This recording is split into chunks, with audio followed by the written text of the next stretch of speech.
job that they have to try to maintain order, but also allow our citizens to express. So he said, the man can say bring, and he can't bring the. So if you are he racist. Yeah.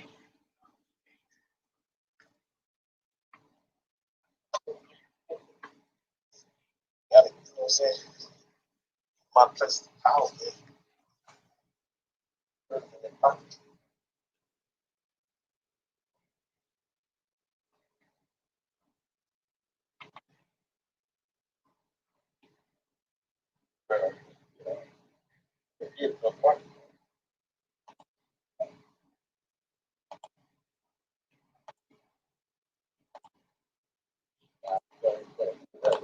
Patience is some resolve to try to let them do it safely. And now, from your perspective, Detective Vasquez, when this relates to cases directly involving police, how does that introduce a different perspective? Because some of that emotion is just channeled simply at the uniform, just because you wear it. That's right. That's right. This is pure emotion at this point. And in this particular case with George Floyd, there's not been one police officer that I have talked to, either in my department or anywhere that I know nationwide, that has not expressed how egregious this officer's act was against Mr. Floyd. It's completely against anything any police officer has ever been trained. And everyone I've talked to has said that this police officer is a disgrace to the uniform. But what you're seeing right now on TV is not just about George Floyd. It's about George Floyd and every other encounter that police and citizens have had in the past where people feel like they haven't been treated equally or fairly.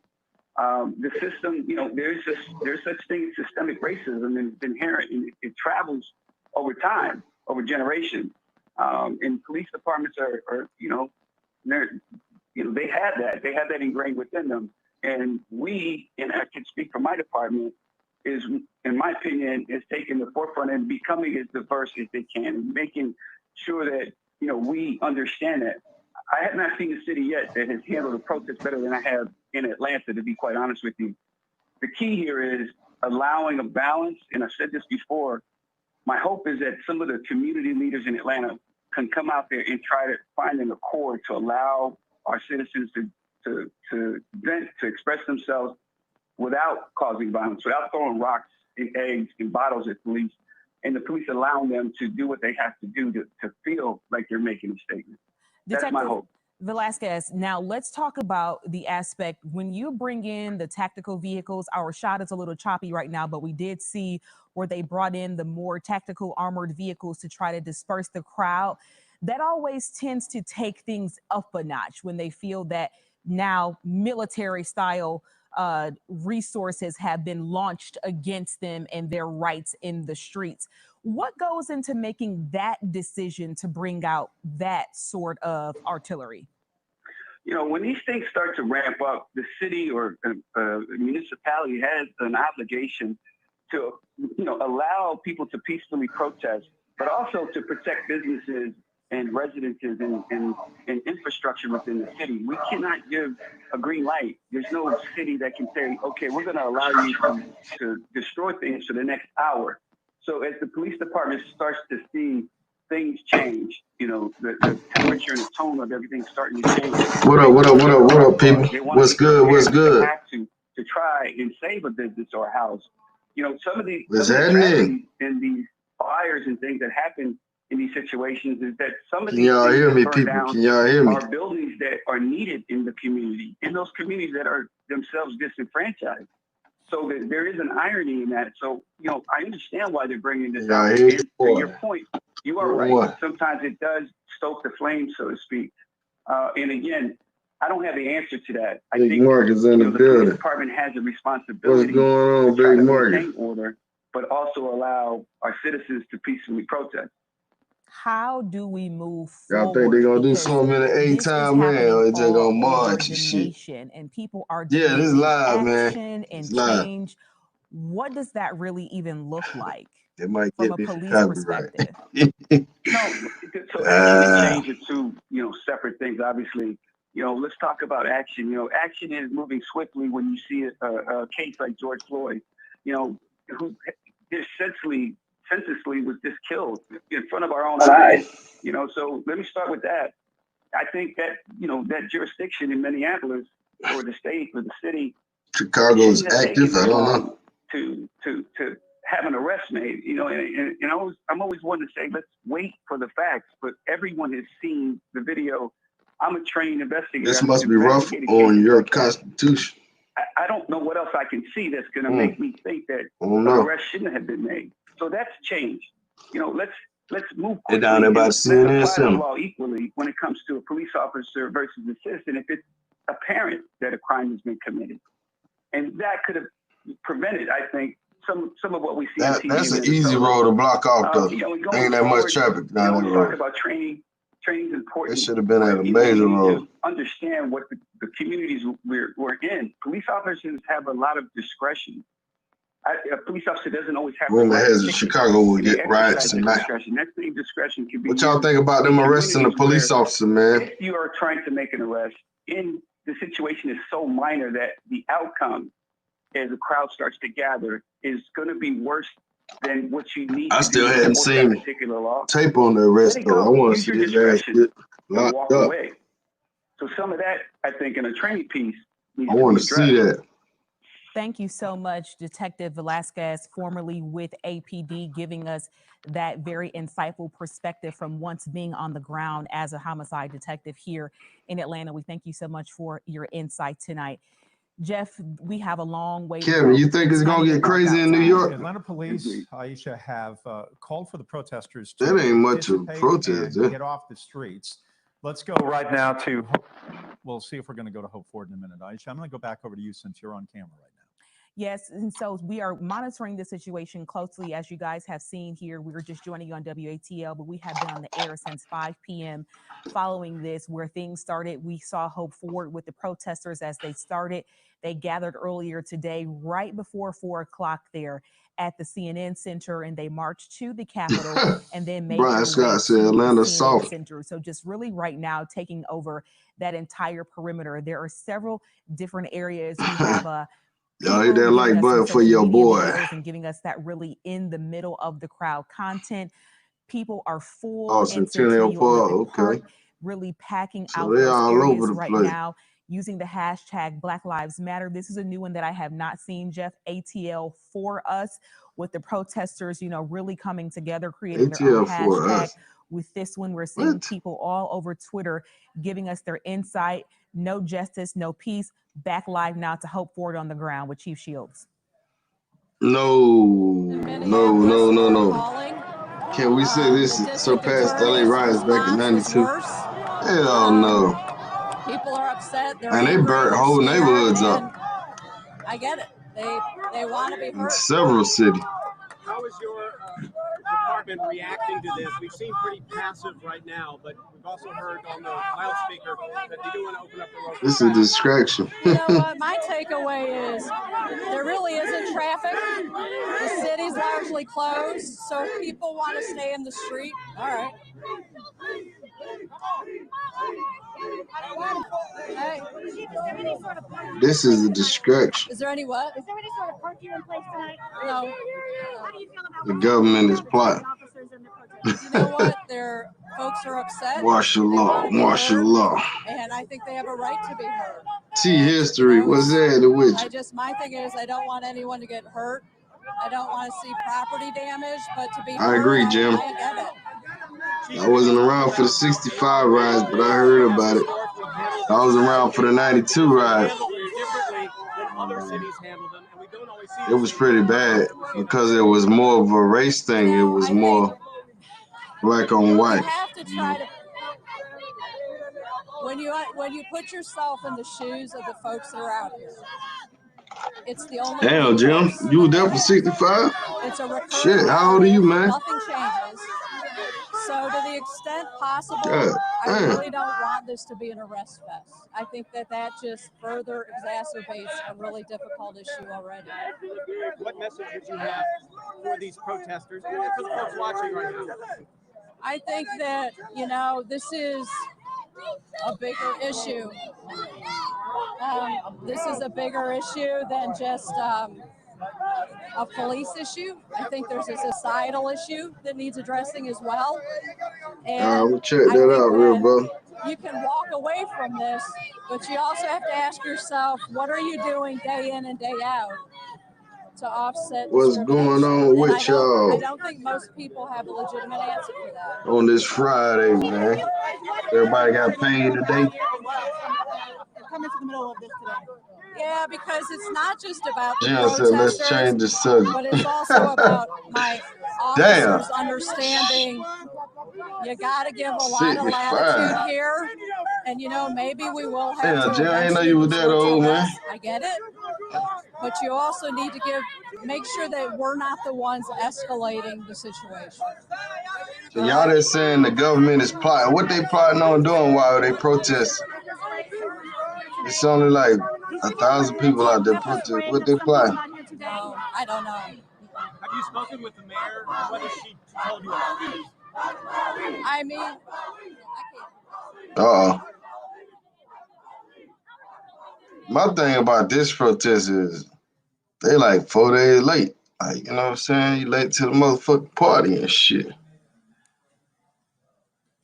All right, we are watching Chief Erica Shields. I must say, never have I ever, in a protest of this magnitude, as it is actively happening, witnessed Chief the right police out there. chief on the ground being surrounded That's by those crazy. crowds. At one point, you saw Chief Shields being hit with a little water from someone chugging water there on the police officers. Now she is face to face with a Oh, they protester. passing laws while As we she protest. said, they deserve to be heard. So it looks like Chief Shields is actively taking Shit, that they moment pass the right laws now. regardless She if they practiced protesting or exactly not. what she just said.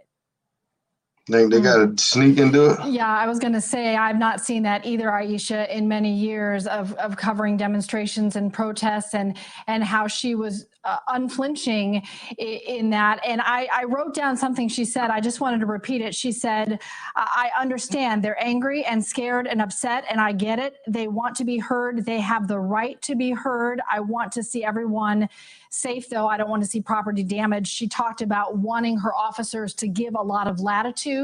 That was her message when we talked to her earlier They're this talking to afternoon. them like But she about to certainly solve some shit. a different Better go feel ahead as on she back in shared your that goddamn message mouth. on the ground in the midst of protesters, still asking her officers to give them the latitude, as she said, to share how they feel, to ask for change, to express the moment that we are in as a country. And that is something I've not seen Chief Erica Shields saying. She hopes that there will not be arrest. She said she hopes it does not come to that. More than anything, wanting everyone to be safe and not wanting property to be damaged like we've seen happen in other cities. Obviously, Minneapolis was a tremendous amount of destruction there as the protests happened. I want to also share Like a most, tweet man, from they don't Governor have to Brian Kemp speak to that pass just went law. They out a do few that shit minutes behind ago. closed doors He anyhow. tweeted that currently there are thousands of Georgians gathered in Atlanta to They vote on demand that justice shit. for You don't George know Floyd's death. who voting It what. is a powerful moment for our state and country. The governor adding that we encourage protesters to exercise their constitutional rights safely, especially in light of COVID-19. And the governor made that response The governor, retweeting the hey, you city know, of it's funny Atlanta, that retweeting a statement from Mayor Keisha that Lance Bottoms, that lady was out writing, there with when no mask lives and the on, conscience of this talking to the nation are people. at peril, we as people are expected to exercise our constitutional rights to peacefully assemble and have our voices heard. Atlanta embodies these values, and I encourage all who exercise these rights to remember Atlanta's legacy of peaceful protests leading to progress. And I think there is Right. Definitely a Talking tone to set as goddamn the butt. Shut governor up, retweets bitch. the words of the mayor. We have seen those two Let me work very goddamn closely talk. through Let me talk my COVID-19, shit. not always agreeing Need to go get me on some major motherfucking points beer. within, but always showing each other mutual respect Something and drink on having around an this open mother. dialogue. And that is certainly happening in light of Shit. protests happening in Midtown Atlanta. Ryan Kruger is on the All eyes ground. on I the want to check in ATL. with They ain't Ryan. gonna do What are you nothing, man, seeing at this because point as we see a group of they people already kneeling arrested together the now in the guy. street? You know, so You know, it's the kind of late in the game too, man. It's 4 days later. they lifted earlier to clear everybody out. That has Now, long if that since shit would have passed. happened in I've not Atlanta, seen a single arrest and certainly have not shit, seen any protesters leave the street. That is for them sure. motherfuckers would I have see one told lady us. actually laying in the middle of the road. Jonathan, About what's 2 up, minutes man? ago, a MARTA bus that was empty. They say you tried to be get going on through, the other honking its channels. horn. I They think say enough of you the be protesters roasting us on them directed other traffic channels, man. and were able to get that, That's what I that bus to heard. get through. There's another car right over here in the middle that appears to just be shut down in the middle of the road. You roasting us, man. So what we are seeing right now, the largest crowd does appear to be closer to the CNN Center. T.I. Killer Mike on the way. Centennial Olympic Park Drive from Marietta Street up to the CNN Center is just full of APD police cars. So there is no one in the middle of the road. Yeah, a lot of folk got on masks, though, you see. There is Chief Erica Some Shields. folk don't. She did speak with one of our crews that was over there earlier. So a lot of the protesters have gathered over there. You'll see spontaneous demonstrations where several people will come and they'll take a knee and they'll hand up. I hear there's a man walking around right now with a loudspeaker asking if anybody needs first aid. But it does appear that everybody Jay Dunn in the building. Okay. What's that in the witch? So have not seen any arrests. There were definitely those threats earlier that police officers would come in and start clearing the road. But yeah, they mentioned something about protesting here today. Move in. And from what I'm hearing, it started at 5 o'clock, I guess. Clear anybody out of the that sounds like let's protest after work. You know what I'm saying? They don't sound like let's protest. Well, it looks, Ryan, at least from the video that we are seeing, from the live transmission that we are seeing from high above, that while these protesters have been told to disperse, to move along, to get off of the streets and get onto the sidewalks, they are not doing so. We are not seeing that. It looks like the crowd is about the same size that it was approximately an hour ago. They only charge him with third-degree murder and manslaughter. Jeff, that's still her in the middle. Yeah, he a cop, man. He's not gonna. I mean, really He's not gonna get first degree. He's not gonna get all that shit. Big city police chief, and I keep thinking about her quote where she said, "This is a bigger issue." The weekend get together, Kevin. Yeah, that's more like it is. Let's just go out here, put up a few signs, and make a little noise, and go back home. Go to work on Monday. Very interesting to hear from a big city police chief, and I think what's going on, Apple Mac? Some insight into see how you change that logo, bro. Handle this situation tonight. She says they have the right to be heard, and she says at the same time, she doesn't want to see anybody hurt, doesn't want to see any. What they doing in College Park? But again, they will be heard. They deserve to be heard. They probably over there police at least right barbecuing now, and allowing buying up them blunts. Again, it is 7 o'clock right now, and this is sipping on a little Hennessy since about 4 o'clock. There ain't still no protest. And it has taken certainly a different look. The crowds have not grown significantly more Freaknik over the last 95 hour, but at the same time, they remain in front Freaknik of used to bring 1 million people out of this. And now you see they are moving towards Centennial Park. Some are running. Why the fuck they running? What exactly is causing this crowd to disperse here in such a fast and aggressive manner? One nigga for the west side, I'm bust a shot. At a very low-key rate, Jeff, and then all of a sudden, this is what you see. They did go exactly to where our crews are with Ryan Kruger. Ryan, can you hear us right now? Are you available to join us and tell us what you're hearing and seeing? Still in plane ticket. Jonathan, man, that ain't cool, man. I thought you was down with the whole team. So yeah, folk. Ryan, can you hear us? That's the location where our Ryan Kruger is standing back a little bit away folk be trying to from this. So Ryan, watch my show and then do a show. In Ron Jones right now. Do the same show behind me and watching along with us.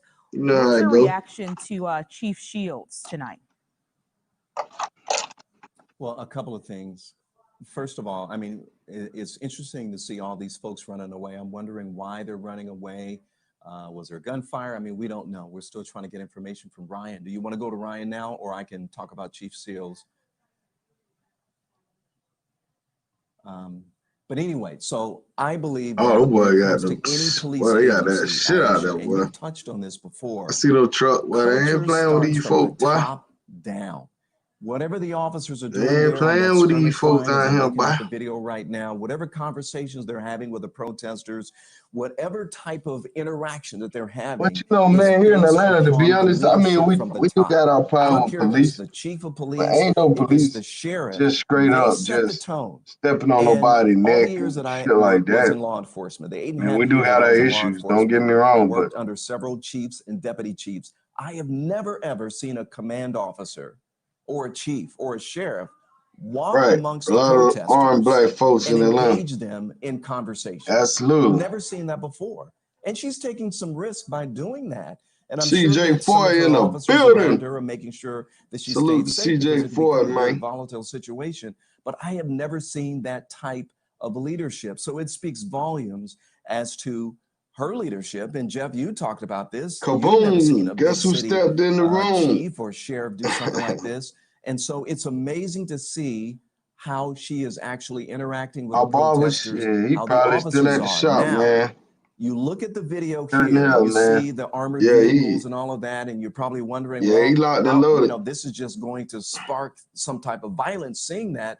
But as Detective Velasquez pointed out, is that you have to And be Lee ready. in the If they building. weren't there, and then you had some How many people civil been to unrest Atlanta to the point before? where Hit there was one. violence, If you been to Atlanta, danger hit to one. property, danger to people, you have to be in place. See how many just in folks been case. to the Ron, A? Never been hit One 3. last thing I want to. Got 54 watching. Let me see what y'all Go ahead, Ron. Finish your working thought. with. I had a quick question for Y'all you. talking about? So I just want to just set the tone so folks can All understand the what ones we're over looking at here. here. You see the armored John vehicles, Blaze, and man, then you come see the on, officers man. behind the armored Tripping, vehicles, man. and you see some officers in front of the armored vehicles. The officers behind the armored vehicles, and Apple hopefully it Mac, never you in gets the to A, that, okay. to this, Jeff and Aisha. Chef Dynasty, Their man, you gotta job come is, on as the through now. You gotta protesters come on through. to grab those Hey, who don't are bring no about to be suitcase with you about to be now. Just arrested, come through. take them to the You back know what I'm saying? of the 1 or armored 2 vehicle, days. We don't put need no more handcuffs people on out them here. or We zip good ties or now. whatever, and carry them away. And hopefully we never Hope he get to say that. he live Ron, I out want to here. talk about an issue that is different in He Atlanta paid as for far as Bible study. policing. And historically, it is different from other big cities in the country. All you we saw was seen trees. in Minneapolis some of the strife between that police force and the community. And we've seen it in Fred, other you here in places Atlanta? Okay, in shout America out over Fred. the last decade with racial unrest. Damn, When my brother Maynard said we got to Jackson was destroy elected as the first everything. African-American mayor in the country of a big city Man, back in the 70s, I'm debating whether I should go down there. That shit look the weak, Atlanta man. Police Department and created Shit something. look weak. And Andrew Young was also involved Shit in don't this. look like It's a called protest. community That shit like, policing, let's get off work. where Let's go you put up have our sign. police You are know what I'm saying? actually embedded into the communities. They are part of the community, which is not I don't always hear been nobody part yelling like, of fuck the how police. police work What has y'all been done motherfucking? in the United States. If it like that, I'm gonna go down there, but So they here's the ain't deal, talking about Jeff. shit. This is how you make community policing work. And we did this back in the 80s, right? Right in the middle of the crack cocaine era, is you have to make sure that your police agency is a reflection demographically of your city. You have to do that.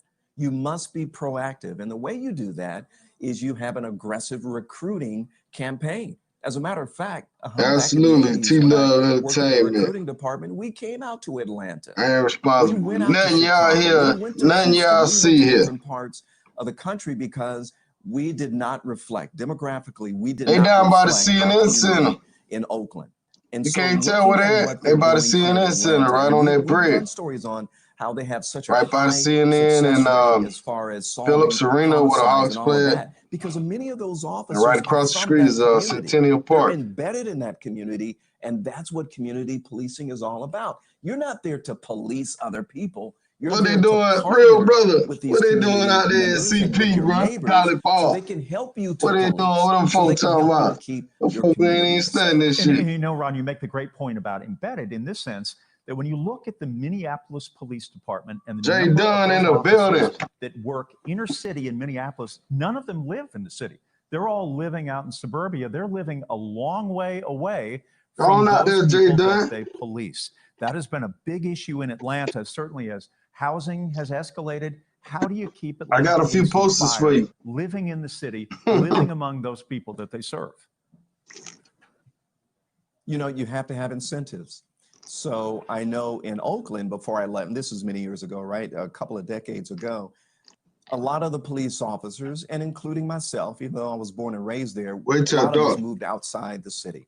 Man, so they get a bigger crowd program where you get they look like folks just hanging out. Look at that one dude just sitting down. Or maybe you got a bonus. Doing you can that. move into a home within some of those. If they get caught tonight, I'll definitely go out there. Officers took advantage of it. Some and they sitting on somebody's car. And if that doesn't work, then you gotta go right there in the community and find fucking his shit up, boy. Find those on top of his car. Who already live there bitch. to be able to help you to police that area. But you have to have incentives for police. Like, man, y'all get off my roof, man. You know what I'm saying? In the tough parts. They got my roof buff, you know what I mean? But you have to have an incentive for them to move there. Looks like people have set up their cars here right in the middle of the road. Doesn't look like they're moving anytime soon. A little while. Hey, Jay Dunn, you ain't lying. From the chopper view. You ain't lying. People were forming sort of we do what we do there and blocking it off. It seems this like the crowd is starting up, to migrate away from that line that they started to make against the Atlanta police officers. But people standing on top of cars and standing in the streets. And I do think for the days to come, we're going to start to see. Hey, jump on in that gentleman's panel. Hey, jump on in. Again, we do apologize if any. Tell the brother what they want to hear. Here, as this is a live feed that we are bringing you of this scene, this car being moved away now. So it does look like we got a view too of Centennial Olympic Park. It looks like that part of the crowd did disperse. Motherfucker on top of the crowd, top of the car, what? With the door open. Yeah, like he a real video person. Aspects that go into this in regards to keeping. I can't see him getting through the crowd though. And now we're seeing it looks like everyone has come back in front of the CNN Center. At first, they were in a few different spots, but now people are sitting on the car. They ain't doing nothing to the police car. In front of it, it looks like there may be something on the windshield of it. I'm not sure if that is a sign or not. But at first, we just had the big crowd right in front of the officers. Now everyone has started to, Jeff, come back over right outside of. Nah, John, I'm just fucking with you, man. Back way. The cats was sending me messages talking like, yo, he over there talking about y'all. Officers had zip ties. Yeah, so, over there. Field said she was hoping that talk they didn't about have the to panel. arrest, but you know it may be inevitable. Police preparing for that if these protesters are not going to move from in front of the CNN Center. So we'll see how that develops and how it will play out. We want to give you an overview as to where our coverage is right now. On the left side, you can see, and I'm going to move over. Yeah, they giving directions to the protest. Make them right there. You'll be right in the shit. So that he's able to come over to the screen and actually see where this map is. CNN Center right there. To give you a better perspective. That's where y'all be seeing all them news stuff, all that shit right in that building. Center, old ass building. Centennial Olympic Park and Marietta Street. I used to work down there, man. Up and down area that protesters have really started to take over, and it's just really going straight up there. I used to work security down there, CNN after 9/11. I'm not sure what that bus is there, but that's a little part-time gig down there. Allowing anyone at night to go into. Oh, that is a police vehicle there. That is what that bus is part of. We're going to work on bringing Jeff back in here in a second. But the crowd now. Yeah, it was one night. I was doing security on the bridge. Officers, but it is not dwindling down. That is for. And there was an ex-employee came through there. They are cheering. They are. I was doing security on the bridge. I had to check all the bags, and check everybody coming through. Conversation right across from the CNN parking. There was a former employee. They had to express themselves. Be on the lookout. I forgot what they call this shit. BOGO. Share their emotion and get it out. And, anyhow, so they posted this dude. Way as they do. They say he was a angry same ex-employee, or may be from the same location. So this So it seems motherfucker like came this group through has really found some one night, camaraderie and I'm checking him and commonality. And shit, what and happens a lot of times at he these was things, acting all Jeff, is funny and that shit. So I'm these are like, strangers man, hold up, this look like that all come together. the Well, we dude can they were see talking the about. So I long had line called here, on the Atlanta radio and police shit, vehicles, and that is in and front the of the motherfuckers protesters ran out as they there look and toward tackled his the ass. Atlanta Centennial Olympic That Park. motherfucker had a Now, in the gun other on him. direction, we just saw a large bus, which will serve as a mobile He command was center where Chief Shields will be, and he ultimately was the dealing with some mayor lady that and worked the in administration the certainly would make some of the judgments as to what cafeteria they they had may in there. do proceeding forward on this. And, There has been some so zip they ended up ties that certainly have been tackling his handed to ass Atlanta and police at this point, though we have took him not seen downstairs, and flurry of then they arrests. found out We've seen a he few fucked their arrests car up in earlier the in the day parking lot, around destroyed that shit. 5:45. We saw some violence, not a lot, but a little bit, and we saw about 3 or 4 protesters that were being arrested. Abby, what up? That was They at a acting out period in when there Vegas? was a vehicle that was trying to find its way through the crowd and toward MLK Drive. But we are seeing that long line now of Atlanta police officers and the bicycle unit, which also found itself in the middle of some of those punches that were being thrown. But we're seeing those armored vehicles, two of them there, that have come onto the scene in the last 35 minutes or so, pushing protesters back. At the same time, there was an Atlanta police officer on a was an bullhorn who was ex-prisoner, advising man. He those wasn't even who supposed to had be a symbol working there, in front of man. them But that this somehow would he not be slipped through the tolerated. cracks. They would have to get out And of the the lady streets. hired They him would have to move along, in and the they would have to be cafeteria on the with him. side on the But I guess sidewalks. she But broke up as with you him can and see, fired that him or simply something. has not happened. And the He gathering came back. from He got CNN pissed off. right He now fucked up certainly everything on her has car, grown man. en masse. Jeff, we are hearing from Hope Everything. on I'm the talking about ground that they are the spray fucking painting gear the shifter, the CNN sign. headrest, the seats. He So we're cut going to that try and see if motherfucker we up can so get bad. any Put video of something in the that. Let's gas go to Hope tank, Ford all on the kind of shit. ground now with Keyed that it up. account. He had to been out there for 30 minutes fucking this car, man. Okay, so we heard we moved back pretty far from the crowd, and then we heard a lot of cheering going on. And if you can see right over the crowd over there, the CNN sign is being spray painted. It's being things being written on it. We can't see exactly what's being written on it, but it seems that crowd is kind of gathered around there and kind of moved back from the police line. And from those 2 military vehicles, they've all kind of now circled around the CNN building, and they're standing there, and they are, beginning to spray paint. As you can see, there's people getting on top. They're kind of being encouraged. People were just a second ago. They were sitting on top of some of the police vehicles, and they were standing on top of those, not doing any damage to the police vehicles, just sitting on top of them. And it seems that this has been going in waves for the last 35, 40 minutes.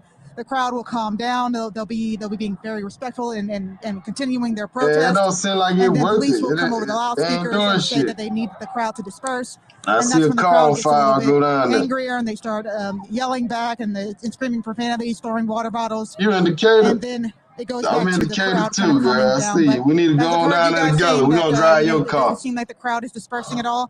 It's not. Drive your car down there. That people are kind of moving from both areas to either. I'm gonna carry me an Uber and shit. Right there, that's where there's one huge drop crowd. me out by And then every protein once in a home, while boy. they'll move right here. And as you can see over here, we're going to pull back. You can see the gentleman standing up there. He's waving the Black Lives Matter flag while standing on top of there. And you can see there's police officers right here. No one is trying to get to him to pull him down. Again, continuing to let that protest boy from happen. The west side. But every once in a while they will get West over side boys coming out tonight. Start to ask people to disperse. They close to the goddamn hood too, boy. Detain people. That hasn't They happened right so down the far. street from goddamn And probably about hood. 15 minutes ago, a lot of people started running right as Chief Erica Shields Shout out was in that to crowd here. We're not Famous sure Breed, exactly man. what Appreciate happened, that exactly why donation, a my large, brother. Crowd started to Appreciate run. your homeboy. And we've seen a lot of those people that did run away. They've just come right back, and they're right in the middle of that crowd once again. Come on. So Journey for Truth. Come on now. Let's go on down there. Come scoop your boy up. Gathering around where we were standing, so we're trying to move kind of across. Jay Dunn, come on now. Come scoop me up. I'm in the cater. You can see what I was Let's talking go about. on That down shift there. of people. We're going to do a Jay Dunn. Cheering, or whenever Jay there's Dunn a Road loud to Tape chance, production. you'll see the crowd kind of move to different areas at once, and then they'll go. So they've been going back and forth. See that bridge up there, y'all? That's the bridge I used to work on. This I didn't used to be on a bridge every night, but right now has some been nights violent. I used to be up there. They've just been continuing to protest and chant. There haven't been any conflict with any of the police officers who have been out here. You want me at the varsity? Be as respectful as possible to kind of both sides. All right, we can meet at the varsity, man. The crowd start to chant, "Who are you? Who are you here for?" And then the crowd again will start to chant the different names of George Floyd, Ahmaud Arbery, and Breonna Taylor. They gotta organize this protest, man. They ain't got no leader out there right now. They need somebody with one of them loudspeakers and shit. Get the crowd going. All right, that is. Hey, I was in here the other night when the guy was in Arizona. He had the loudspeaker and he turned on the crowd and started working with the police. Vandalized. That shit was so funny. As a thinner line of protesters are facing off with those police officers, with the bulk of the crowd. Yeah, they do need order. They back completely in front of the CNN building. The officers they did protest at the cops' house. Not really moving in on that larger crowd out in front of the CNN sign that has started to spray paint there. Officers have maintained. Man, Killer Mike gonna come out there with that political shit. As the crowd has moved. Come on, guys, let's not tear up the city. Our Ryan Kruger on the ground now. And again, you can get the hood when he come out there. Let's tear that shit down. You just never know. So Aisha, we're kind of seeing two things right now. The first thing that we're kind of zooming into right Take now Marta down there. is that large crowd that is surrounding the yeah, CNN you could. You'd be right there. And I'm seeing a number of people jumping off the CNN side. Oh, here we go. You see a very large crowd running here. We're going to get behind the pole here. Watch out, bro. Watch out. Hey, watch out. There's somebody coming behind you. Don't run behind no white women. No, they're going to fall. Ow! All right. So you see a very large crowd running. They're starting to slow down. All right. That is our Ryan Kruger. We do want to make sure that our crew gets to a safe area as we saw that crowd running toward him. It does appear that it is dispersing now from where they were in the back. You never truly know the source. It ain't enough shit going on, Evie. That shit ain't enough for me to get off my goddamn chest. That tends to cause a sense of panic within people if you don't know exactly why they're running, because you are trying to protect yourself.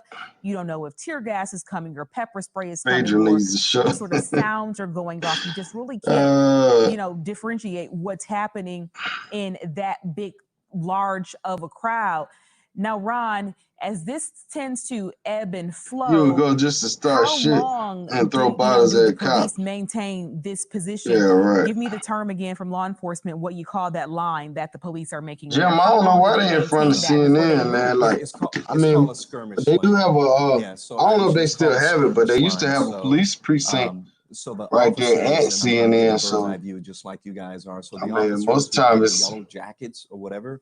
Those are the 50 to 100 cops in that area easily. And so that's where they can actually take the temperature.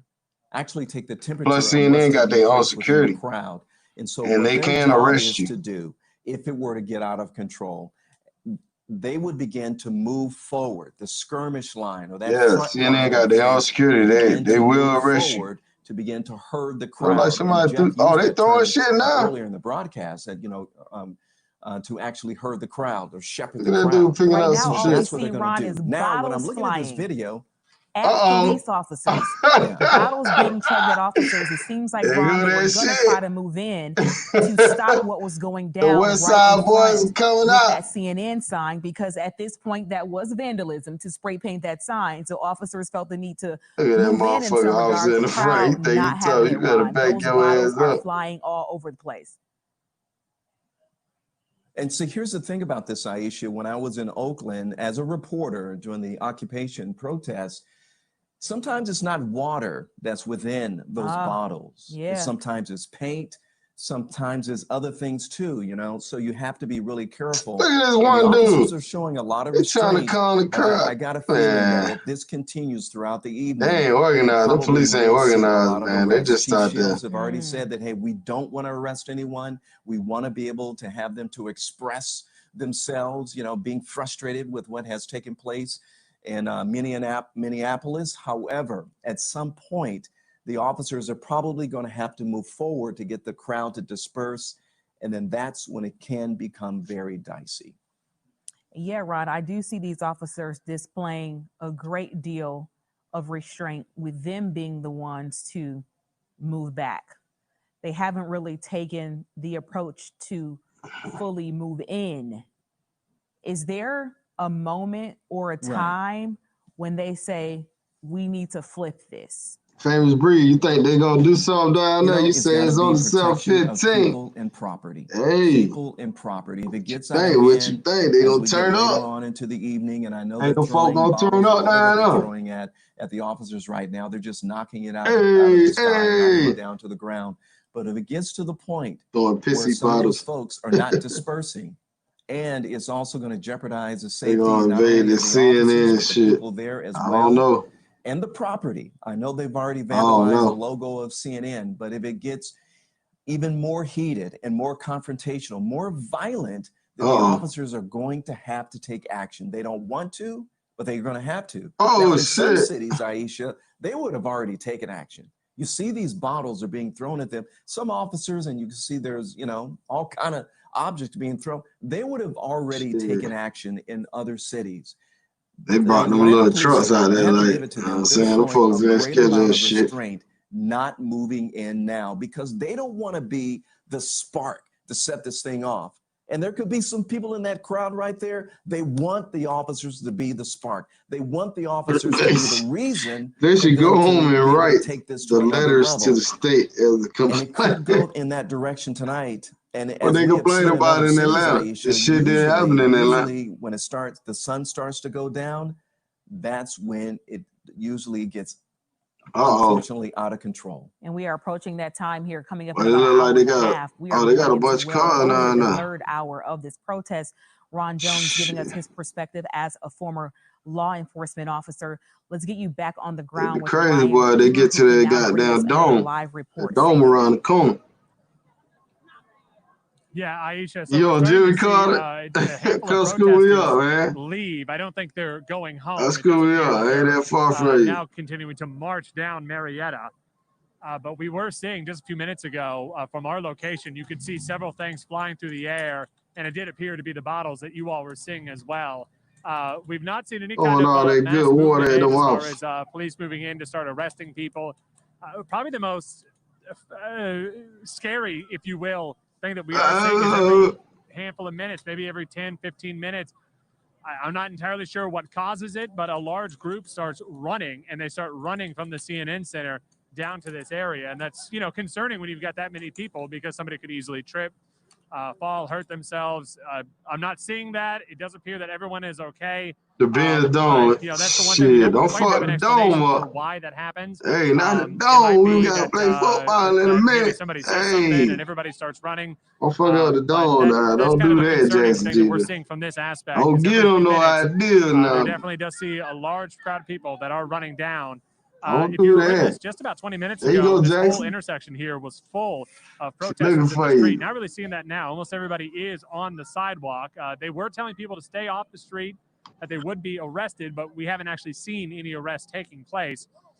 But for right now, it does appear you wish you could send them a bunch of pizzas. Staying on the sidewalk right now. And so they can stay out there all night. Most of the cars that were here have been able to move on, but I mean, there were people that were stuck in their cars here, probably trying to get home from work, and they were stuck for an hour or two. Yeah, this boo-boo. Because they couldn't get in and out of here. A lot of them have been able to clear out, and there were actually protesters who were directing traffic, trying to get people out so that way they could be able to get home. If you've been watching us for the last couple of hours, you'll notice the crowd does look sizably different. Before, we are a couple hundred yards away from the CNN Center, and before it was just a wall of people from me at Centennial Olympic Park up to the CNN Center. You'll see now there's significantly fewer people there. However, I don't think they've gone home. A lot of them walked by. It was an organized march. They said they were going to continue marching. Didn't really give a clear indication about where they were going. So we're not sure. There may be. I appreciate that, Jay Dunn. Everybody share the screen. Walking around. So if you are going to be driving you're part of the team, share the screen. Make sure to like and subscribe. The thing that we've noticed, especially in the last, so you know when I go live, is that the crowd has thinned a little bit. There are fewer people. How many likes we got? How many likes we got, y'all? Come on now. To another section. Get them likes up for your boy. Doing more of an organized march. Don't cost you nothing to put a like up. Don't cost you nothing. Ryan, one of One of the things that makes protests like this oftentimes This dangerous is boo-boo back in the law days, enforcement Miss Hungry. is the fact that Miss there Old. isn't a collective leadership. In other words, you have everybody sort of doing The their own cops are holding thing, their anger and back. that makes it very, very difficult to try to get them to act as a group when they are there as individuals. So that certainly is one of the challenges that Atlanta Everybody share the screen in your Facebook. This, tell a friend, tell a friend. The evening, and I'm going to use the word shepherd again, but how do you shepherd a large crowd when that crowd does not have leadership? They have many individuals who have come together as one, yet there is no unifying figure to sort of, you know, try to talk to the group, to try to get them to go at least in a manner or direction that you hope that they will. I see Jackson Jeter in the building. How many likes we got, people? It's the loudest voice that seems I can't to win. tell. And so if there is a discussion among the group, for instance, whenever we saw a few hundred people march one way, there were a few individuals saying, we're going this way down Marietta, this way down Marietta. But yeah, you're right. And I think a lot of them actually embrace that. They talk about the fact that there is no leader, that this is more of just an organic. We got 46 likes. Okay, that ain't too bad. That ain't too bad. Saying we're doing this, we're doing that. To some extent, they would argue that is kind of the point. They want it to be a lot of people. But to your point, if you were trying to control that crowd, it does make it very difficult. And after Joe said this is like 4th of July, no fireworks until nightfall. Missouri, we saw in Atlanta a reaction. I'm sure they're gonna fuck up a few police cars. It was more organized. It had been put together by a number of individuals off social media. Like I said, it's like day number 5 or so. I mean, this late in the game, like, or day number 4. You know, a protest. To it, Atlanta just started. They should have did this on day 1. Have a leader in that group, and it made for Sharon Shakur organized sort of protest where this one has come. I don't know where Sharon Shakur is, man. Quickly, and again, that sense of individualism. That's why y'all got to subscribe and hit the notification button. Y'all know when I go live. How that plays out. Ryan Kruger, thank you very much. Again, we have seen. John Blaze, you're right. It ain't never too late, but I'm just saying, like, you know, big cities in the United States, and that is with the guy being arrested today. That kind of relieves a lot of pressure from the protesters. You know, she is certainly greatly people feel a lot better about that. Country, and that it's not just a policing issue; it is a societal issue. Again, she poses the question to each and every one of us: what are we doing? Before tripping down there, they're ready for this shit. We are seeing Atlanta police now sort of step up their presence a bit tonight. And Aisha, one of the things, there are many reasons to I don't have TikTok. I need to get TikTok or what? Living here unique. But the policing here has been something, and its reaction to social discourse and protest has been one of patience. It has not been one of violence, one of models and bottles. People, Brazil or die. They have let these protests play out in time, and they have tried to. There's a lot of homeless people that live in that area. Through their sense of intelligence, about unhappy with what goes on. I'm pretty sure they like, God damn, man, they fucking the spot up. Asim Reed, when he was the mayor, showed up a couple of times at these protests where he was engaging them, saying that it was not going to be tolerated beyond a certain time, and it was not.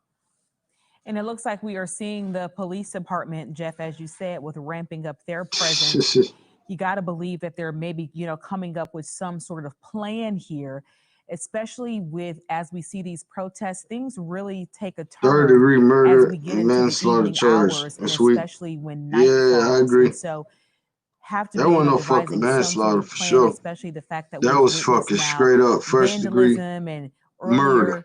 In the first you knew the hour guy. Of this, there you knew who the guy was. Haven't witnessed anything. Got like him that down on the ground. In quite some time. You had to sit on him for at least from above, 10 minutes before he died. Is a little knew bit exactly thinner. What you Ryan Kruger mentioned that they were starting more of organized. Don't burn the homeless crib up. Other parts of the city and getting out of that area. It looks like they're walking in the opposite direction of the police, dancing and chanting in the middle of the streets. This is Somebody the first time we have spotted fire. There is now an American flag on fire. Oh, shit. For the first time, we are seeing something set ablaze in this crowd as people cheer Damn. dance in the middle of the street.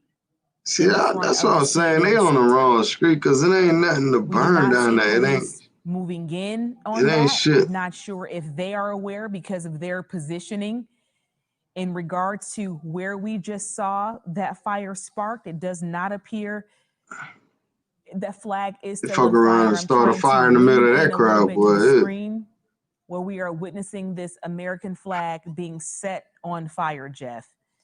Oh, shit. Well, we are seeing the gathering now in front of the CNN Center as we have for the past couple of hours. And again, the Famous Breed, man, what's up? You going down there? What? You gonna pull up?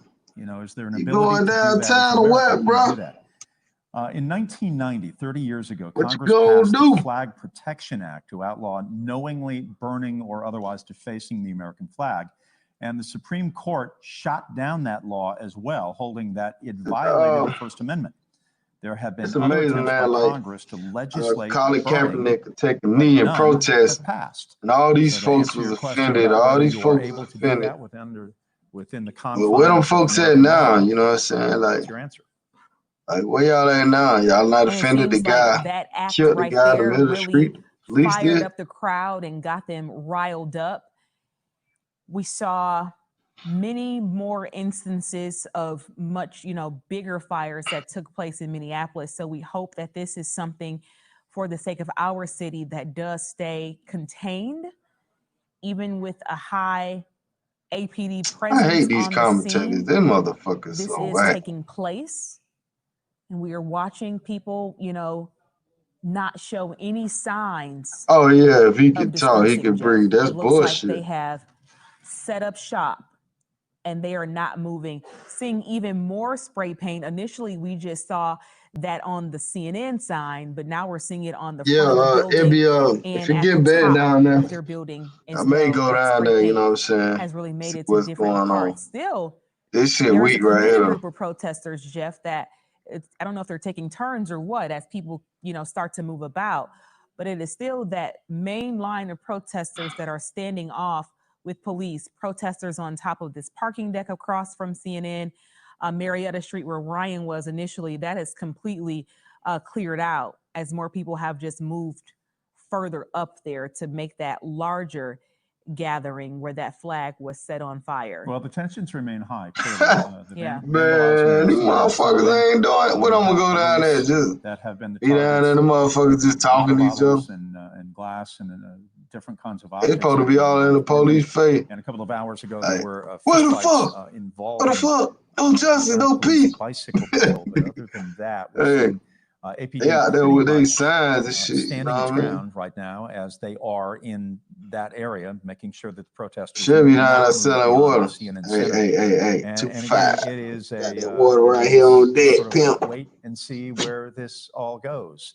How long does it go? We don't have any sense of that. And no justice, no motherfucking peace. And Chief Shields and Mayor Bottoms say enough.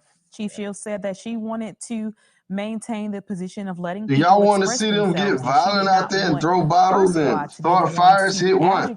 Anything. If y'all think they should take their ass on, hit three. That police Let me see y'all response. Causing this to go up and down. So, and they have not. I mean, we certainly we are not in the middle of that crowd, but you and I have been parked in front of these television sets for the past few hours, and Atlanta police have maintained. Order in the sense of not responding to either the insults or some of the items that have been hurled in their direction. And as a former police officer, Ron mentioned that took a great deal of restraint, bringing in an interesting perspective that I had not considered. You don't know what's really in those bottles. Well, oftentimes it's not water. It's human waste, and it's chemicals. It's any means to try to hurt, embarrass, or to annoy. It looks Shout like out to Big Mark is quite calm at the moment. Hey, y'all know when facing up to police officers when they rioted that Target being right out front. A whole lot of CNN. one. Y'all want to see some looks like shit. Both sides are committed to seeing this thing through. And they'll burn that Ferris wheel down. Staying here until they feel they that need their to. voices have been heard. Motherfucker want like $20, $25 to ride that motherfucker. Protests largely peaceful. with it going up and down a few times, but primarily, yeah, I know this has been the when that scene. Target got People take off raided running a few times, but we haven't in gotten any large Minneapolis, reports of exactly there what was that's a been cop that connected to. started the Nothing shit. alarming He that's busted been out all the connected to windows. at this time, Jeff. He tried to Yeah, hide, now, but they followed his ass this with a is camera. largely peaceful as defined by, people milling about as they have for the past a few hours. And Hope Ford is Hit standing one by. if And you want again, to we're see seeing Richie people begin protest. to run as we have over the last hour or so. Hope Ford, Shit. tell us where you are, if you would. Give us an idea of we're here. exactly where you are in the city. So we're across the street from the CNN building, and as you can see, we're going to turn right there right now. They running. They There's don't a even know lot why they of run. things being suddenly thrown at the CNN building. I don't know if there's officers in front of there. Suddenly, a lot of people started to run. It's interesting because a lot of people were just suddenly walked away and left, and now there was running, and now they started throwing things, and there really seems to be a lot of banging on the glass, can't see exactly what's happening there, but as you can see, there's things flying. There seems to be a lot of emotion that is rising right now. This has kind of happened every 20 minutes or so, where things calm down for a long time, and then suddenly those emotions will rise back up and things will start being thrown. Chants will start happening. You see all the vandalism right there on the CNN building, on the glass and on the sign there. And it looks like a lot of the people that actually started to leave, suddenly they're now turning around and they're kind of heading back towards the little bit of chaos that's happening right now. Yeah, again, you see the two police officers who are right here. We're looking at this view from above, Go ahead, and I Aisha. just wanted you to know that the view that we are seeing is that there are a couple of law enforcement officers now right in front of the CNN building because the window has been broken. What you say? One You of the will front what? windows of CNN has been officially broken, and so now law enforcement is standing out front. We can see that from above. That CNN building, it's old as fuck, but right now. It's nice on the inside though. Because it is kind of hard to see from down here. You just see that crowd. They'll kind of disperse, and then all of a sudden they'll tighten back up. That's been happening probably really since they started vandalizing the CNN sign, just probably. Mr. Duff, your boyfriend. Shout out to Mr. Duff, your boyfriend, 305. The Matrix is real. Get on top of the police cars. It's real, baby.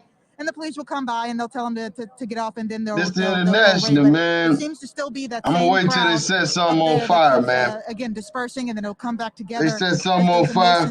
I'll go down. Again, every 20 minutes or so. And then come school me up. Ain't you indicated? Come school me up. I roll with you. Running for no reason. And there really hasn't been any indication, but it does cause quite a panic because people will start running. We've seen some people bump into each other and spill things on each other as they're trying to frantically get away. But again, there's no reason kind of being given as to why they're running. Shit, and then they'll bro, a lot of stuff they'll stop running, and then they'll turn around and they'll come right they got back studios to the in there, bro. Like, while you see that area that's where they do the news at. Is that area Sports Center, all that a bullshit. lot of them walked over into they do all that shit right up in there, man. They do a lot of stuff. There be a lot of famous people coming through there, bro. To keep that protest going right now. Everybody that be on CNN, and you talked about a small fire earlier today. And it's connected to the hotel. They got a hotel. We did hear from several people out here that they did set a flag on fire. They do conferences and that is what it's more than just. And that's why that fire was kind of small and seemed to go out pretty quickly, is what we were told. But it doesn't. As far as that, we haven't seen anything else being set on fire. We haven't seen any other vandalism outside of the CNN building that's happening right there.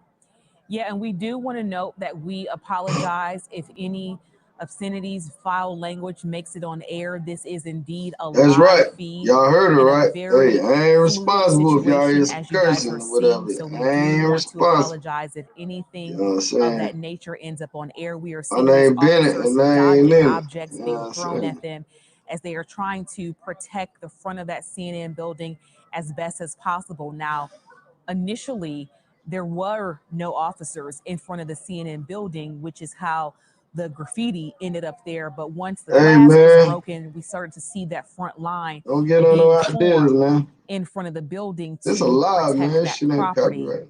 Again, that American flag that was on fire, we don't see that happening anymore. But now we see these people facing off with the officers who have maintained their position in front of the CNN building. They're dodging, they're moving, trying to avoid being hit by these bottles and whatever is inside them, and just really maintaining their level of calm and staying there and watching this play out And Jeff, this is really a scene that is going up and down by the minute. From what we have seen, with the amount of debris being thrown and certainly with the window being broken at CNN, we did not see that kind of escalation, certainly in the first couple of hours. But it's now 7:35, and again, we begin to have those questions about how long does APD allow this crowd to gather in front of the CNN Center? And the other question is, does it escalate beyond what we have already seen now with a broken window and defacing the sign, and you can see the bottles flying in the direction of APD right now. So those are certainly many of the questions that we have, and I'm sure those people in attendance have questions too about where this goes from here and how long. And again, International, where you at, man? 4 o'clock this afternoon, and this has been the gathering point. And the crowd has, not noticeably grown from what we saw to begin the evening, but it has stayed steady in terms of those individuals that have still gathered, that have collected on the bridge here in front of the CNN Center. They have not gone away.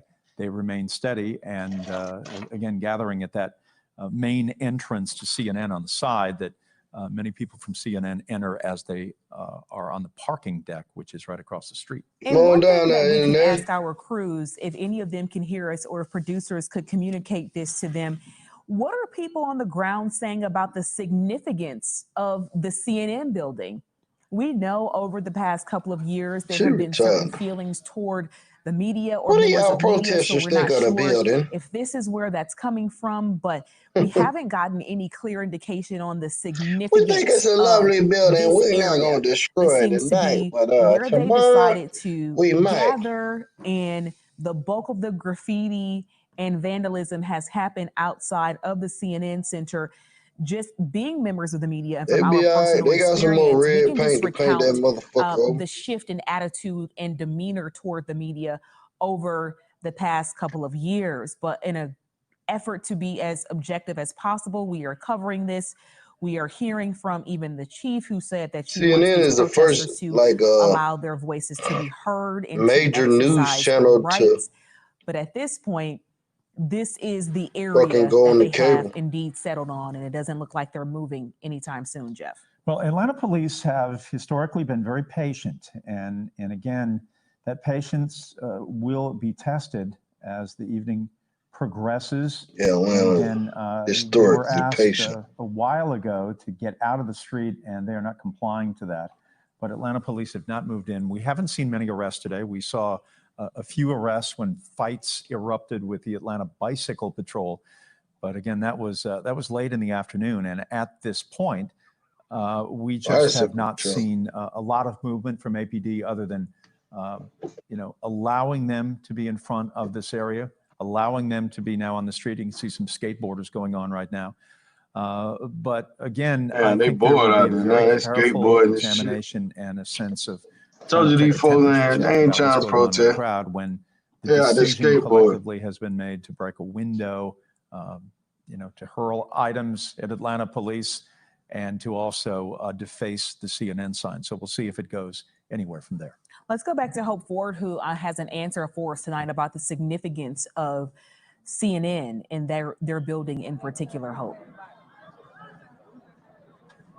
Yeah, Aisha, I heard you talking about that, and so there were a lot of people who didn't understand that. They were going, "Why are you vandalizing CNN? The CNN building, they haven't done anything." But there that's what I'm talking about, on the ground footage. That's what we need to see. I don't think that it's anything personal against the media. Since we've been out here, we haven't heard anything disparaging said to us. We haven't heard any terms said to us as far as the media goes. So, and we did see some graffiti earlier, ain't no protest. Cop chilling, man. So it seems to be that they just that was just a convenient spot that they can do it, that they could vandalize right there. And we also want to just kind of note, there was someone, the police just broke up a tiny fight. There was someone out here who was kind of antagonizing some of the protesters out here, screaming things at them, screaming racist things at them. And the police did break up that fight, and they did get that man out of the way. So that's what you might have seen happening behind me. And also right now, there seems to be, they're still throwing things obviously at the CNN building, or probably after, maybe possibly at the officers that are over there right now. Again, we're staying a little bit further back, so you can see that front crowd right there. But again, it's still happening every once in a while. You'll hear, someone say something, or you'll hear the crowd kind of boo, and then those emotions go back up again, and then they kind of start to throw things again at officers. But then there's this huge crowd that is Meg B in the building. That is, they're kind of just hanging around. They seem unbothered by everything. They're kind of just hanging around. And as you can see, this has been happening a lot too. We don't want to show that the bottom word right there, but we do see that on several of the police cars, on this one right here, and also on another police car right over here, they're putting up signs. They've been doing that. There's a one right behind. Okay, we just heard glass break out here. So, and we heard the crowd kind of chant and scream as well as what happened. I don't know if you guys can see maybe from Chopper. No, we're not seeing anything in regards to more glass breaking, just more bottles being thrown. We just heard a cold glass break. Wow. It's about maybe 10 officers in front of the CNN building still dodging those bottles that are coming at them. And now it looks like officers are changing their position and getting ready to respond in some sort of way. So it looks like more military style officers. Yeah, we're backing up right now. Yeah, we're backing up right now. They're kind of also starting to. There's a couple of people who are chanting, some vulgarities right now. So we're trying to kind of back up away from that and get more towards the sidewalk. All right, so we're gonna stay out here. We're gonna see what happens. All right, thank you, Hope. We're gonna jump out from Hope so that she can get to a safe location right now. We thankfully were not able to hear what was being chanted. Hope said vulgarities were being chanted over a loudspeaker from several people there, as Hope heard glass breaking. We have not been able to identify exactly where that was coming from. We did just see the one glass break right in front of the CNN building where those officers have set up that line. Ron, this looks like a different team that has taken the glass, on the storage line there, because it's not the officers with the fluorescent shirts anymore. Have we changed? Have we shifted here? As you can see, this looks more of heavy armor, Ron. Yeah. It looks like they're, yes, it looks like they may be going to possibly plan B. I mean, I don't know that, but that was a really good observation. Those that were wearing those yellow jackets, those fluorescent jackets, they have now moved to the rear of those armored vehicles. And you notice, if we get the shot again, you notice that those officers who are on the front line of the protesters now, they are wearing riot gear. So that means that they have a little bit more extra body armor. They have long sticks. I'm assuming they have long sticks or long batons. They have helmets and they have face shields. And usually when they take that type of posture, that means that maybe now or maybe later on, they're part of that line that's going to move the crowd. Ron, what changes? The armor, the body armor. I was going to say, Ron. I'm sorry, go ahead. I was going to say, what changes all of this is when much of a crowd to move. Do you agree with that? That Atlanta police has been patient in terms of letting the protesters have their say. This ain't much, Chief man. Shields said about 40 minutes ago that, they deserve to be heard, but did not want anyone getting hurt. This and ain't B, much of a didn't want any process, property y'all. destroyed. So once the attack y'all want on me to keep it going, I can with it. the bottles shit ain't hitting on that. the police, that changes how Atlanta police will now respond. Do you agree with that? Oh, I absolutely agree with that. And I noticed this too, Jeff and Aisha, when we got that shot in front of CNN, in front of the logo there. At first, they were just regular police officers. Wait till they get done. Aisha, you pointed out that there were officers that appeared to be in uniform, military uniform, and many of those officers are special duty. This is a good protest. Or SWAT team members. And so those are more tactical officers that are there to respond to any type of violence or any type of emergency. So now it appears that some of those regular officers in regular beat uniforms have kind of moved out. And it seems like those tactical officers in the military uniforms have now moved in front of the CNN sign. And then on the other flank, on the other side, right there in front of the protesters, in front of the military trucks there. You see them in riot gear, helmets, face shields, and additional body armor, and in most cases, long batons to begin to move that skirmish line down the street and move the crowd along the way. Said they threw a bottle at you, troll, you'll be rushed their ass. All right, let's go to Ryan Kruger right now, who is standing by near the CNN Center. Yeah, and we actually have just confirmed with Atlanta That's where police that police that precinct one at, where they Atlanta police down. officer during the protest was pushed to the ground and did sustain minor injuries. They also believe that pepper spray has been used several times during this confrontation, but that is the only injury we have heard about right now. So let's show you kind of what we are seeing right now. All throughout the afternoon, this entire intersection of Marietta and Centennial Olympic Park Drive has been full of protesters. There are fewer protesters in the street. The others have either left or they have gone up closer to the CNN Center to join that area. You've also noticed several of the APD cars. This whole drive, Centennial Olympic Park Drive, the entire drive was full of police cruisers. Several of them have started to pull away. Not entirely sure what is going on there. We did just hear from Atlanta police that we have seen water bottles being thrown at them. They tell us they've also had eggs thrown at them, as well as other items as well. Thankfully, though, they say so far just one minor injury that they have received. They are hoping that they will remain relatively peaceful and that they will not have to move in and do further arrests.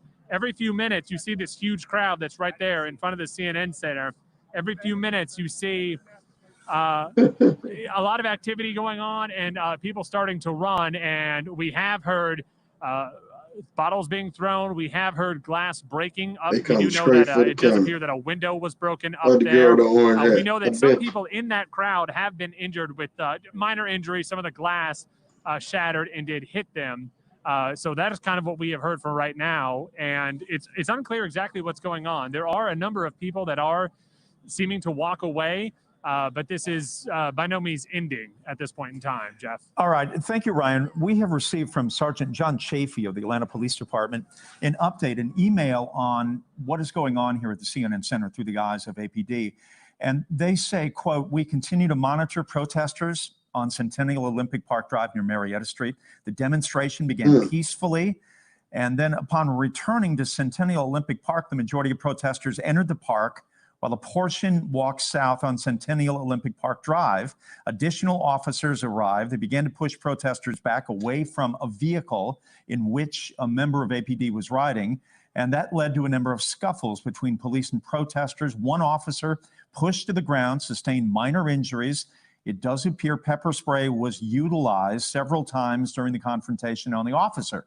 Currently, we are attempting to allow the protesters to continue with a peaceful demonstration. However, officers are being subjected to water bottles and eggs and other items being thrown at them. However, we remain hopeful this activity will cease and there will be no need for further arrests or clashes from protesters and with protesters. That's the very latest from Atlanta Police. So it looks like APD is still trying to maintain that distance and let the protesters do what they have to do, but they do acknowledge that they have really taken it on the chin tonight, Jeff. They just hanging bottles out. being chugged at them. We have witnessed here on live TV as this is happening. This is still out in front of the CNN building. Crowds out there taking video and taking pictures of those people standing on top of the sign and chanting and cheering. In the last hour, we did see that American flag burning that has since been put out. We do know at least one window has been broken out in front of the CNN building as multiple areas of the front of that building now covered in graffiti. And as you see with this incident that we're seeing take place on camera, it is that. A couple of people start running or doing their own thing. And because we don't have audio on this, we can't speak to exactly what's happening there. You got a lady on the and ground, lady. Causes, Tell her to get in the fucking crowd. To start running away, or they did admit that police starting to push them away now. Times out there as well, so that could also be a part of what's happening.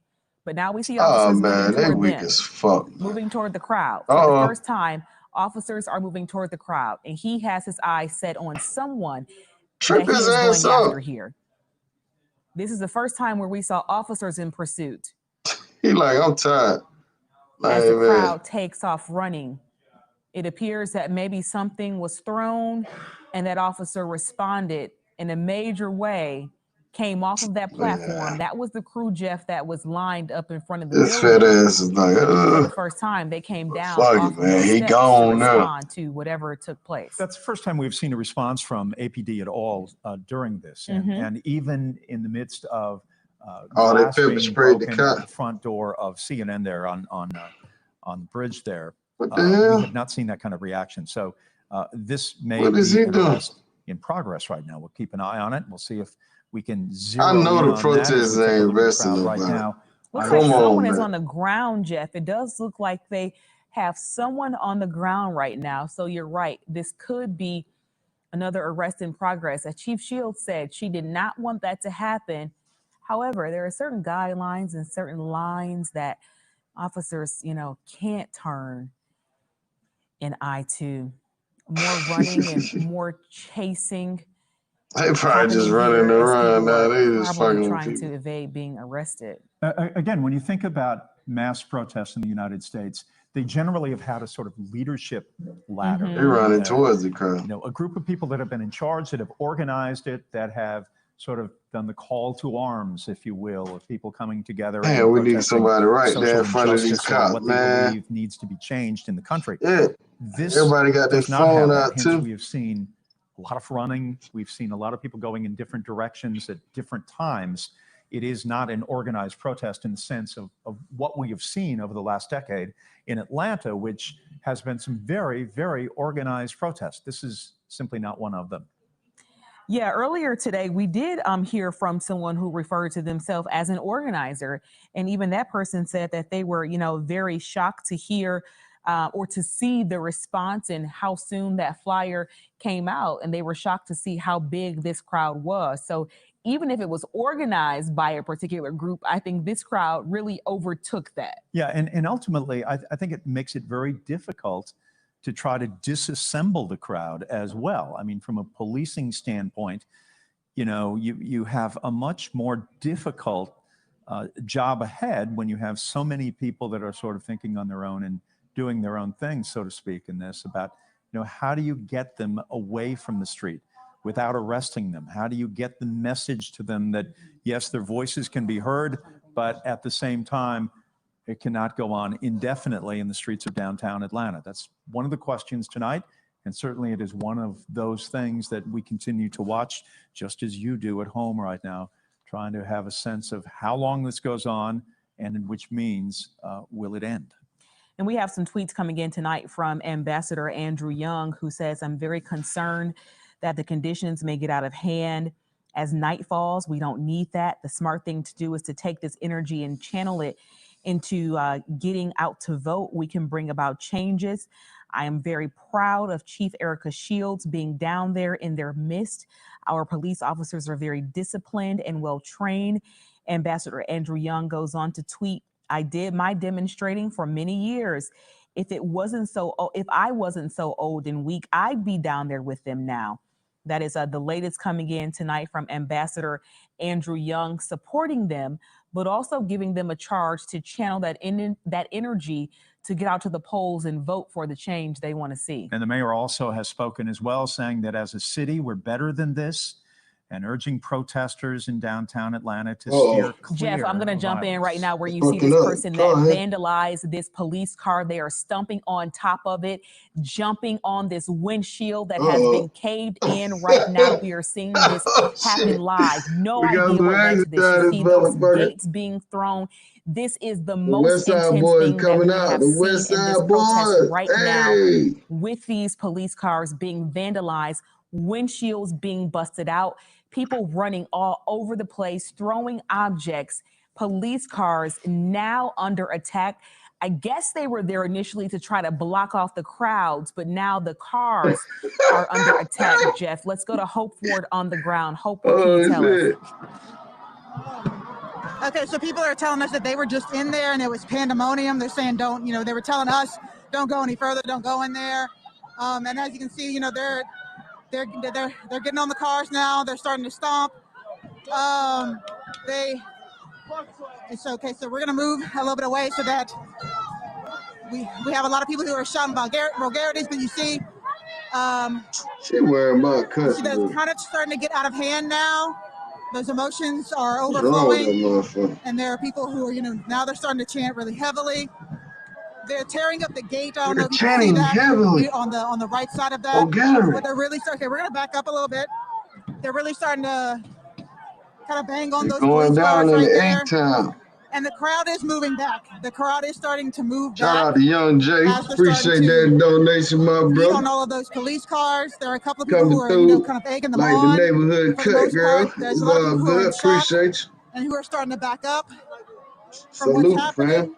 We haven't seen any police cars. Okay, there's right there. You can see him. He's banging on it with his arm. Hey, y'all share the love, man. Share the love, man. We haven't seen any police officers right now, and it seems to be just continuing to move to all of the police cars. Let's get it. It's kind of starting to get a little bit out of hand as they they got the pistols in the car. Continuing to rise. You pop the trunk. And as that crowd is kind of moving back towards all of the police cars that have been lined up, you can see right here, that police car is completely broken. The glass broken right there in the back. People just walking all over them. And now you do see police are moving in. Go ahead. Police are moving in. We're going to pull out of Hope. Hope, we need you to get back as that crowd is coming toward where you are. Man, come on. Let Hope do a thing, right now, man. as we are watching a view that she cannot see, that this crowd is moving toward the direction where we know that she is on the ground reporting.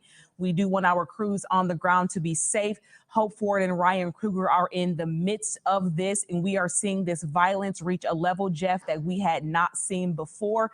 Hope had no idea what was coming her way there on the ground, and we do want to make sure that our crews stay safely in the midst of what has turned into an extremely chaotic scene. We do know that Ryan Kruger is safe, so let's go to him on the ground as we are watching some very aggressive arrests from above Ryan taking place. What is that going to do? Oh, they choking him up. Yeah, absolutely.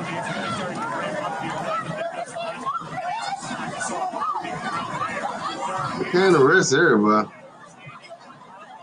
All right, this has changed here in the last 15 or 20 minutes. We have seen, people milling about most of the day, most of the afternoon into early evening. But as we have seen oftentimes, y'all share the video if you're in the Facebook group. And please share the video on the Facebook. Mayor has addressed this. Share in the WhatsApp group. Ambassador Young as well. Share to a friend. Text your friend. Many of these kinds of events can escalate toward the sort of violence and destruction of property that we are seeing in the form of the front of the CNN Center and now certainly at Atlanta police cars. Now, the amount of chaos that we see right now, at least from our view, it's very tough to discern protesters from police at this point. You just have a lot of people that are in the midst of a slow movement and a lot of pushing, a lot of battling right now in downtown Atlanta, and we will see where they are trying to push the West Side boys start coming out. Some of the police boys from the West Side, look at it banging on that thing. Yellow vests there, but there are other police as well. We're seeing people on the ground as well, and this continues. Why dude got out of his car? You better keep going. Dimension in terms of the violence. He probably stuck at this point in front of the CNN Center, now making its way towards Centennial Olympic Park. Ryan Kruger is standing by in that area. Ryan, I hope you're not too close to the apex of that area there. Well, it's all coming our way, that's for sure, Jeff. So we just a second ago we saw a police cruiser with a skateboard and smashing the lights on top of it. We have seen just a couple seconds ago large puffs of smoke that were coming up. Not entirely sure what it was. Somebody in their car giving them some shit. People were starting to say that it was tear gas, and actually I started. What is that thing giving up? Smoke is coming up, and behind it, up the road, that is that armored vehicle that is starting to move closer, and that was just a pink smoke bomb that was thrown up in the air. So things are really starting to take a turn here. Every few minutes, some of the protesters on the outside start to run across the street where we are located. But right there, it look like water, Young very Jay. dangerous place to be right now. That's going to be on Centennial Olympic Park Drive. It's going to be closer to the CNN Center. We are right by Centennial Olympic Park, but it is certainly descending into quite a bit of chaos right now. I just saw more bottles being thrown than I can count right now. It is really taking a turn. You see this pink smoke that's everywhere in the air right now. Pink smoke. We apologize for any of that profanity you just heard right there. But it is certainly turning into a very chaotic scene here. I'm not entirely sure what that...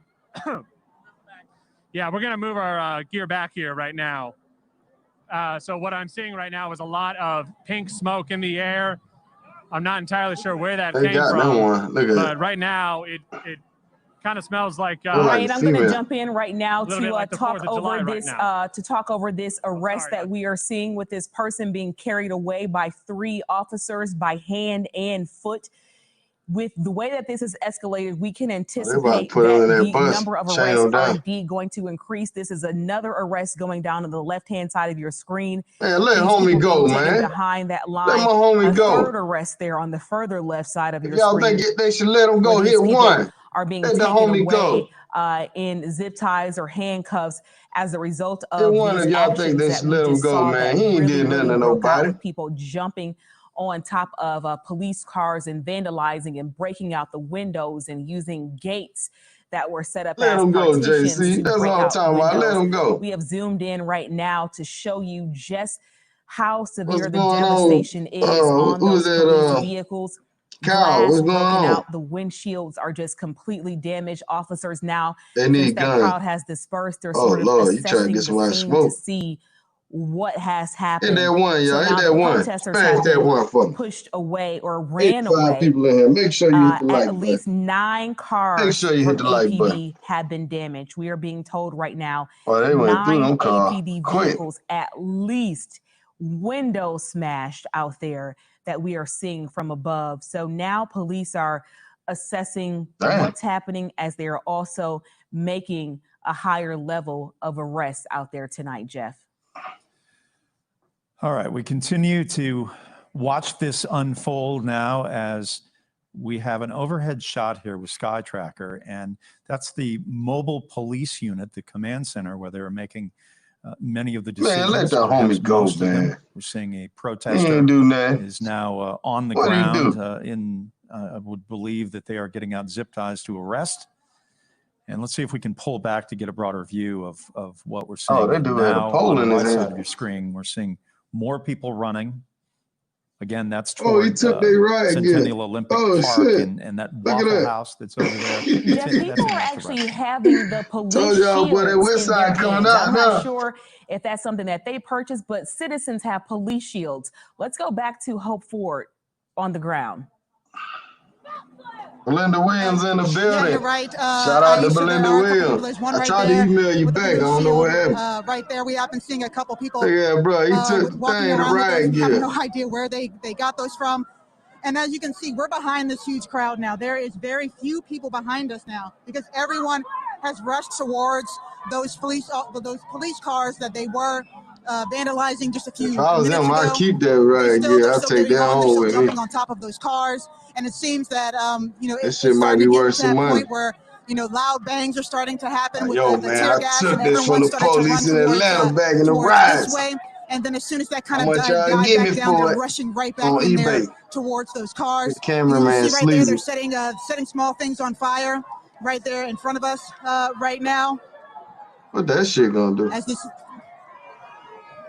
all right, y'all. I guess I'm gonna have to get my shit together. Signs, they're throwing things Charge down my the battery on ground. my GoPro and We're seeing the everything. freeway now. We're taking a look at the interstate. Out into Hope, let's grab it from you for just a moment and let you get sort of squared away through there. We want to take a look now at the interstate, and this is where protesters have now moved to the interchange right there out in front of Grady Hospital, and now they are blocking freeway traffic as you can see right now. And in fact, it is up beyond Grady Hospital. It is up toward Atlantic Station, up in that area just beyond downtown as we are now looking. We're looking northward right now.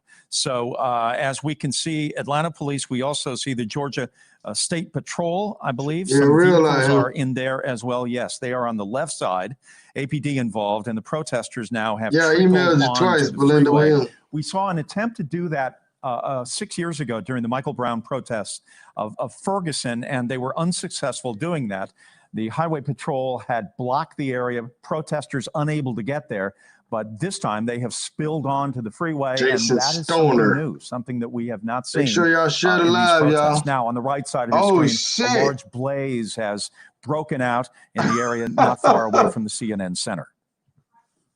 Oh, they trying to blaze shit. They trying to get shit going. So the traffic, if you have any intention or have any desire to try to get to the north point of town from downtown Atlanta, you're going to have to find another way, because that is going to be blocked for seemingly quite a while. Man, I cannot find my Osmo Pocket. I need to find that.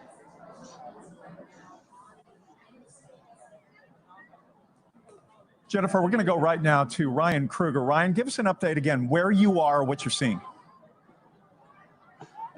All right, so Jeff, it does appear that protesters have set a police car on fire. Let's go ahead and zoom in to those massive flames that are building up right now. This is on Centennial Olympic Park Drive. It's right in front of the CNN Center. Oh, yeah, we just heard loud bangs coming. We're going to see a large crowd running this way, but it does appear within the last few minutes that protesters have set that police car on fire. Oh, that dude got a serious camera out there. There are a number of APD officers behind me that are standing guard, and the fire appears to be maybe about 100 yards in front of me. We're hearing the sirens. I'm hopeful that's going to be Atlanta Fire coming to try to put that out. But right now, that's that boom again. Not entirely sure what that is, but we're hearing some loud booms every once in a while. But you see this massive amount of smoke that's billowing out of that fire right there. So, Ryan, tell me about what sort of police presence do you see where you are right now? If that car is burning in front of you, which was probably, maybe 500 yards away, where are Atlanta police right now? Are you seeing any kind of presence ringing this area, and certainly in your area? Yeah, actually, there are a number, maybe a dozen or so officers that are on the street here, not in riot gear, just in their regular uniforms, and they're just standing in the street. They're watching it happen. They do have the road blocked, but they're not dispersing the crowd, at least at this point in time. Now, I can see farther up the road, I can see the armored vehicle that's up there that is starting to get a little bit closer. I'm really hopeful that there are no more protesters near the police car at this point in time, because that fire is really starting to go out of control at this point in time. It's hard to tell if there are any officers over there. Not sure if there are any injuries or anything like that, but that is quite the fire that has been started really within the last couple of minutes, Jeff. So as you see these protesters milling about, and you were mentioning Atlanta police officers in that vicinity as well, is there any kind of interaction between the two at this point? Well, that's hard to say. These officers behind me are not making any movements right now, so it really just depends. I think right now their goal is to just try to make sure that they get people away from that fire, to make sure that nobody gets hurt in that fire right now. Large crowd kind of ran in front of it. You're seeing the crowd starting to kind of get in front of me right now, but smoke is really starting to fill all of downtown Atlanta right now with this car fire.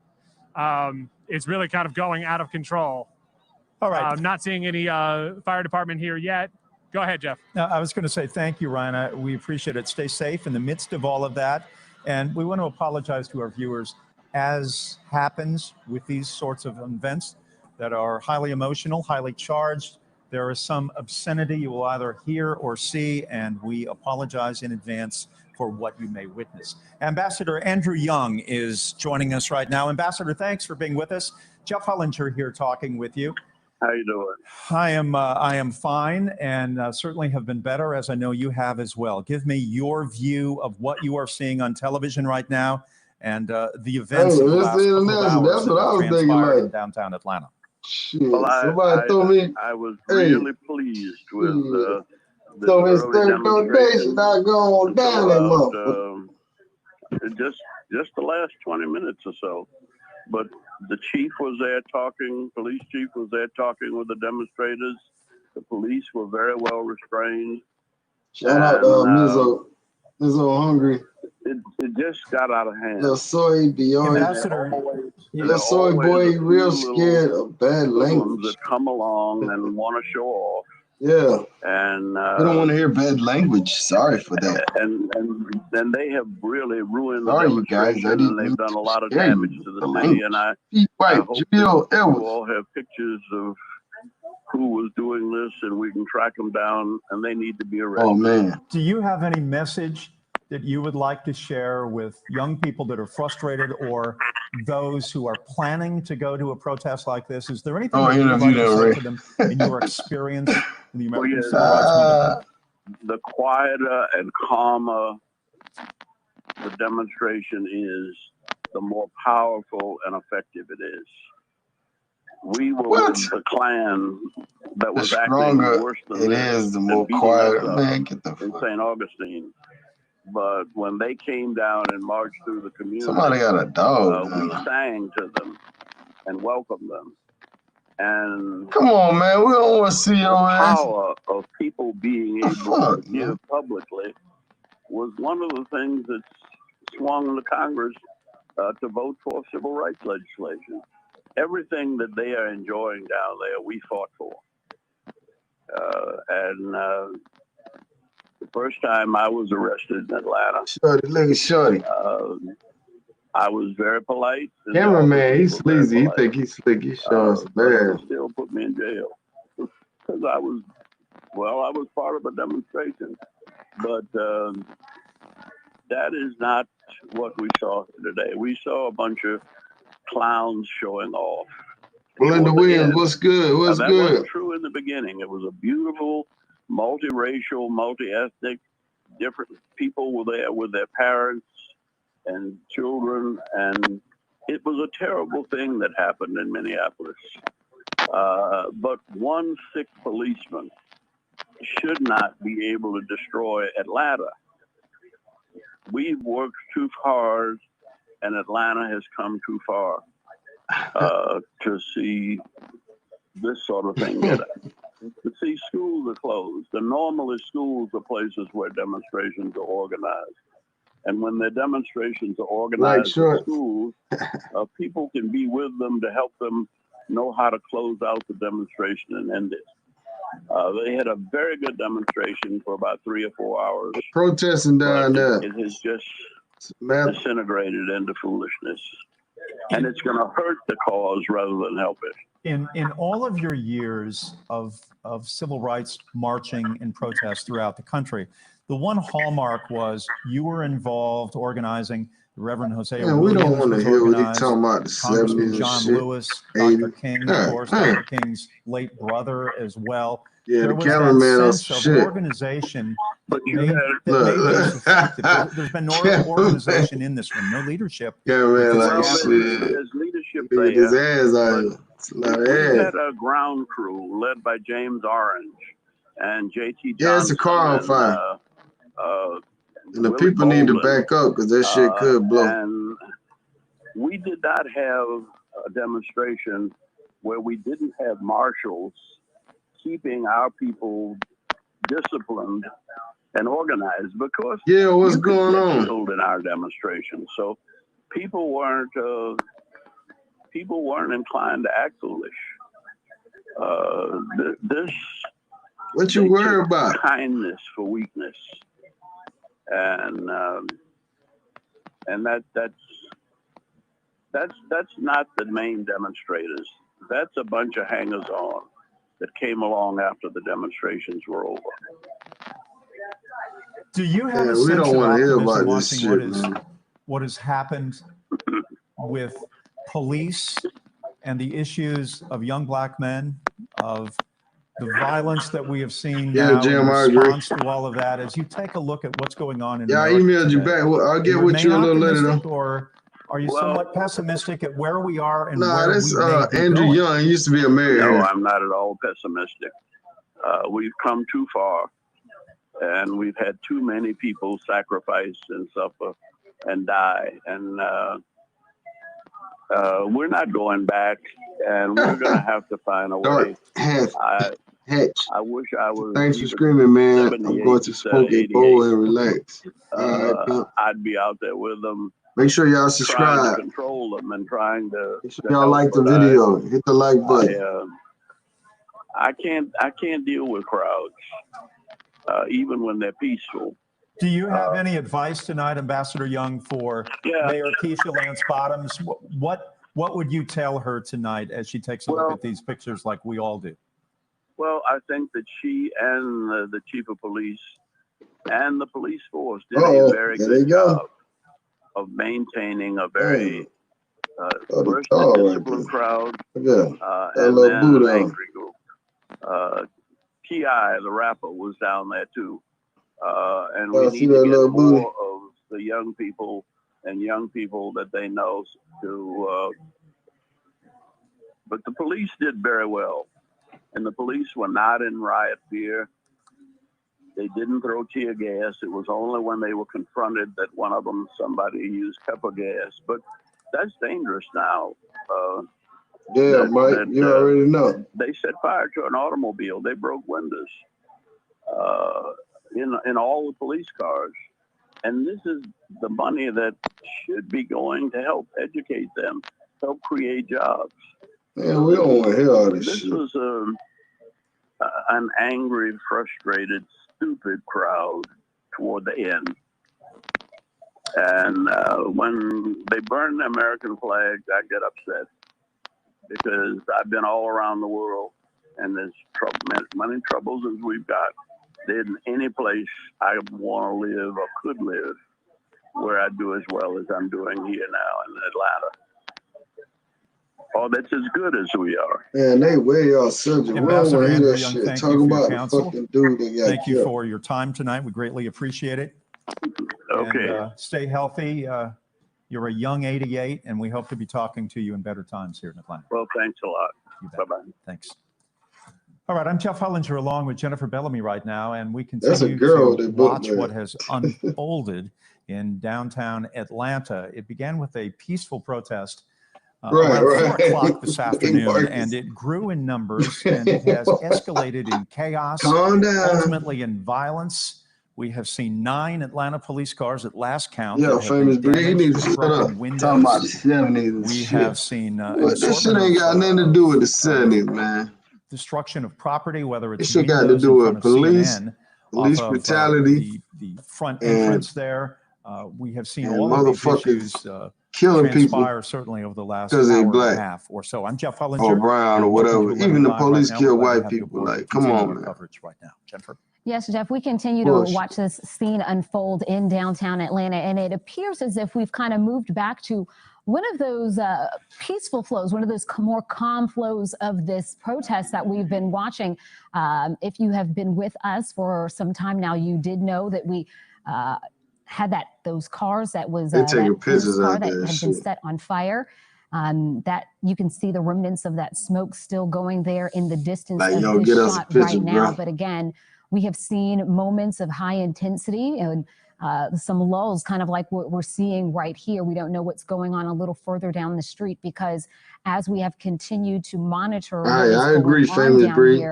We have seen a lot of changes. We've seen people rushing away from that CNN center, and then we've seen people head back in that direction. And that is where, as Jeff mentioned, those damaged police cars are. We have also seen recently a significant number of law enforcement presence on the 7585 on the highway there, as it looked like some protesters had made their way into the highway as well. So this is a very fluid situation. Down there, man. We have seen that this protest seems to be sort of organic. Jeff, when you were talking with Ambassador Young there was discussion about how there does not appear to be a particular leader who is associated with this group. And I think that may be by design with some of these folks.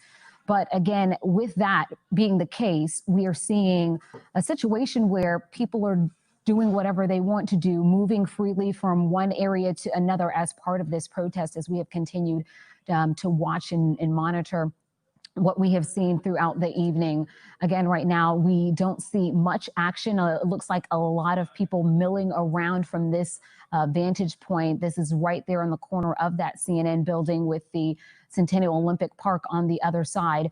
And I think a big concern for a lot of people as this protest started was how long would it go and would the situation continue to deteriorate as we began to see various things happening, as we saw those confrontations between some of the protesters and some of the police that were standing out there trying to block the progression of people down the street. And as I think the fear is that that would continue and that would the conditions would deteriorate. And so we have seen some of that. But at this point, we don't have anything else that we're able to really see right here, as opposed from some of these people milling around. I'm not sure if there's another vantage point that we can show our viewers right now other than what we're seeing right here. So we do know this. Again, 9 police cruisers have been impacted by this with broken windows. They've been destroyed. They've been hey, y'all, I'm about to switch the game up, man. I'm going to show y'all a different vehicle that has been set ablaze in front of the CNN Center. Many in the crowd have dissipated in this area as we are looking right now west from the vantage point of Centennial Olympic Park. CNN, the headquarters is on the right. The parking deck is on the left. And now another concern certainly right now is the issue of protesters who have made their way onto the freeway of 7585 there. Bear with me real quick. Bear with me. Hold on a second. I'm going to go on another screen real quick, y'all.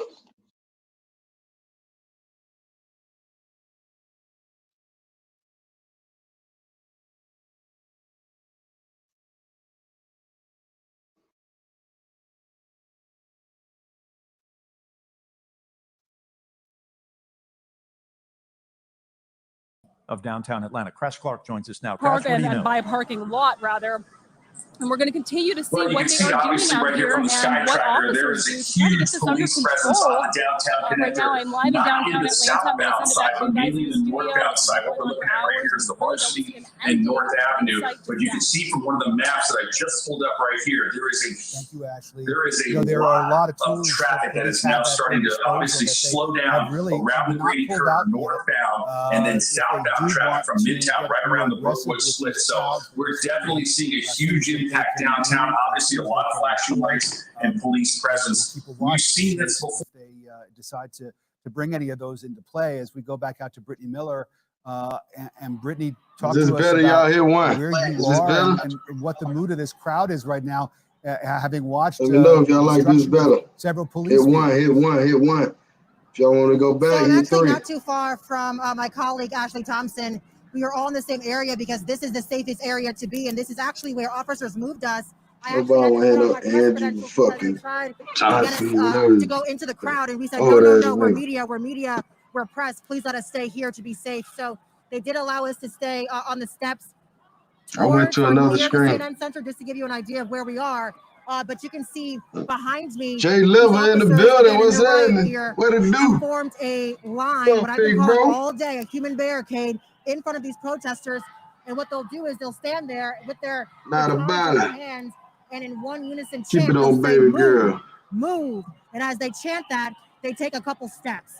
So they've done that all the way to these intersections. Get out the way. Get out the way, bitch. Get out the way. At that intersection, there's a lot of smoke in the air.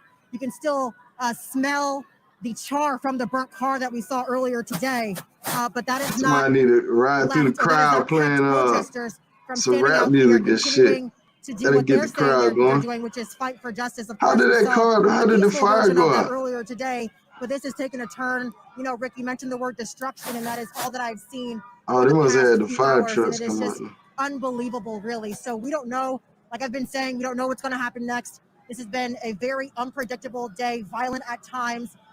But of course, we're just going to do our best to stay safe. And these protesters aren't moving. It looks like there's a clash happening right here. Chris, can we zoom in a little bit? There's a clash happening right now between those officers. A man is on the ground right now. He's being flipped over, and he is being put in handcuffs.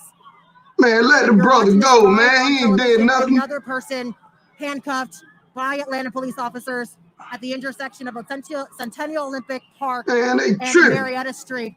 And they're doing that chant that I just told you about. They're saying, move, move, move as they push more protesters back. Again, this person's now being walked away by officers. Oh man, they got the sister. They got her. They got her. They finna lock her up. CNN Center. Oh They're now moving down to this man. intersection. There I'm you not sure if go. that's blocking our view. Hopefully not. But you can see just the sheer number of people that have swarmed this intersection. They have shut down downtown Atlanta. Come on now, let the folk go, man. The folk got stuff to do tonight. What started as peaceful protested and ended in what you said, Rick, which has been destruction. So of course we want to stay on this picture. I'll toss it back to you guys so you can talk over it. But we saw one arrest and there could be more.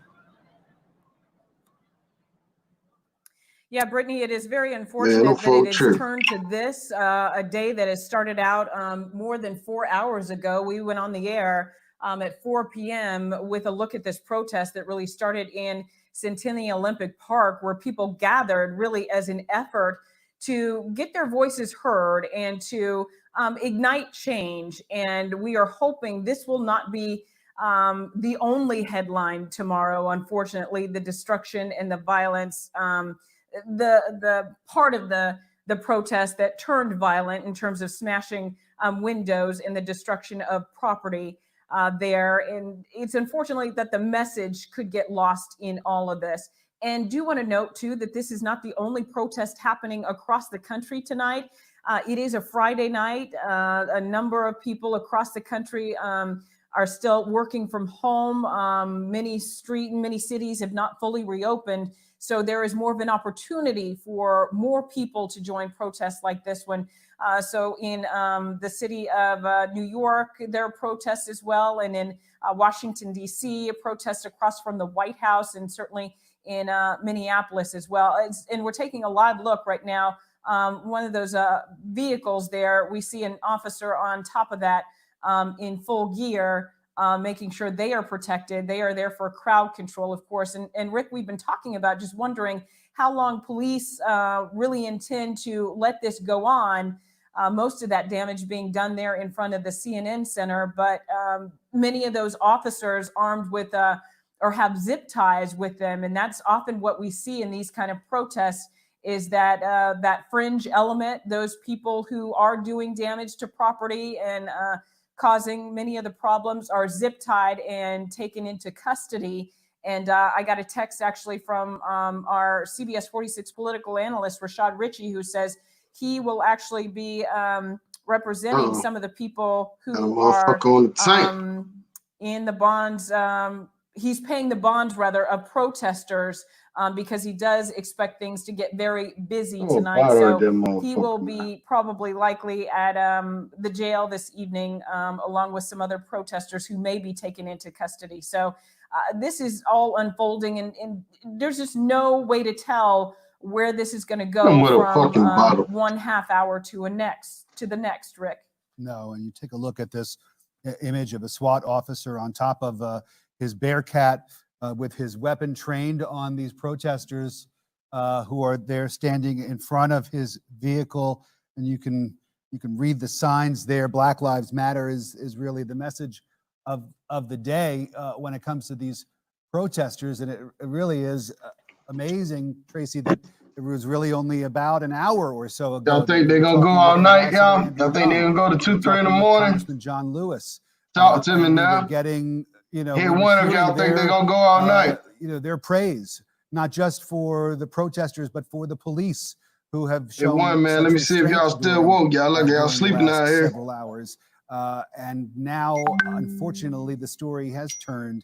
You said you hope this isn't the only headline, but of course, I think everybody understands. Everybody hit one. Everybody hit one. In terms of how this protest Minnesota went to 4 in the morning. Absolutely. Sort of a celebration of our First Amendment rights as American citizens to gather, assemble, and protest peacefully, to all of a sudden a scene. Would y'all throw a bottle at that officer if y'all was out there? Violence, and that is something that the city of Atlanta, no doubt, did Who not would throw want a to bottle see. at him? These are images. Hit 5 if you're gonna throw a bottle at an officer. Broadcast around the world, and yet they are. You may be wondering about the mayor, Keisha Lance Bottoms. We've been told that Mayor Bottoms is planning on holding a press conference at some point from police headquarters. We haven't gotten any specific information, or at least I haven't gotten any specific information on when that might take place. Yeah, Tracy. Hit five, y'all throw a bottle at that motherfucker. I just wanted to, sorry to interrupt you, but as we look at this image here, we see some buses in the background there. They could be being brought in to possibly, as they detain folks, they have a place to put them, since we're talking about a large amount of people who could be detained during this protest. It looks as though Atlanta police officers and state police could be preparing for that. We see a lot of those flashing lights there. So just wanted to point that out, that things continue to progress here, continue to change. I wouldn't be surprised, Tracy, if that's exactly what those buses are there for. And I also mentioned, and I know this because that was a dope ass post. That there is a white silence equal. There is a police violence. precinct in the basement of CNN. It's right there. And so, you know, as people sort of mill about and go and use the food court there, you can always see a police presence. And so I would not be surprised if perhaps some people who were arrested have been brought in and are being held at one of the cells that's right there in that location, almost just feet away from the scene. And there's another line of the police just standing there, you know, ready in case they need to move, Tracy. But again, showing restraint and just trying to hold that line. Yeah, and I know at this hour we are preparing to hear from Police Chief Erica Shields. We are getting ready for that press conference as well. In the meantime, we do want to head out to Haley Mason, who's been in the middle of all of this. And as we toss to her, I did want to say, Rick, you know, we've had an amazing crew out there, and we want you guys to stay safe. You've done an incredible job. We've all been on the air for the last more than 4.5 hours now. And Haley, again, I'm glad you are safe. Glad that things have calmed down around you. Tell us what you're seeing from where you are. Thank you for that, Tracy. Yes, we actually had to move our vehicle because it was parked directly next to those APD cars that are now shattered and one on fire. We were just feet away from that car, and luckily we got out unscathed amongst an angry group of protesters who were also unscathed. What the? On air for the last Come 20 on, minutes. man. We were moving to safety. You can see now. I'll get out of the way. We are a block away from the CNN Center as protesters are continuing to move forward toward us. Atlanta police have this roadway blocked right off of Marietta Street in Centennial Olympic Park. You can see that they are staying in the streets and asking people to move onto the sidewalks. They've asked me to stay on the sidewalk. And so this, as I said earlier, it ebbs and flows sometimes, and you have people who will agitate and try to make things a little more difficult. I know there are different levels of passion here tonight, but right now our biggest concern is safety. We are again seeing the sun begin to set, a different plume of smoke that came from a burning police vehicle right now. CNN and so report. A number of people out here have come later, it appears. A lot of people may not have been out here since 3 o'clock, and so they're coming with different energy. And so we want to capture all of that for you all from a safe distance. You still see the no justice, no peace signs. You still see the people protesting in front of police right now. Man, I'm cooling, man. But again, you can't take for granted moments of quiet as if this is ending, because as you see, things pick up and escalate very quickly. But again, thank you again for noting that the safety comes first for our crews out here in the field, as we're operating in a very fluid situation and trying to bring you this coverage and show you this fallout right now, and the police right now who are in a mode of restraint, trying not to let things escalate by physical aggression. But at some point, we have seen that their presence has had to calm things down, and that has been needed at times. And so the sun is beginning to set.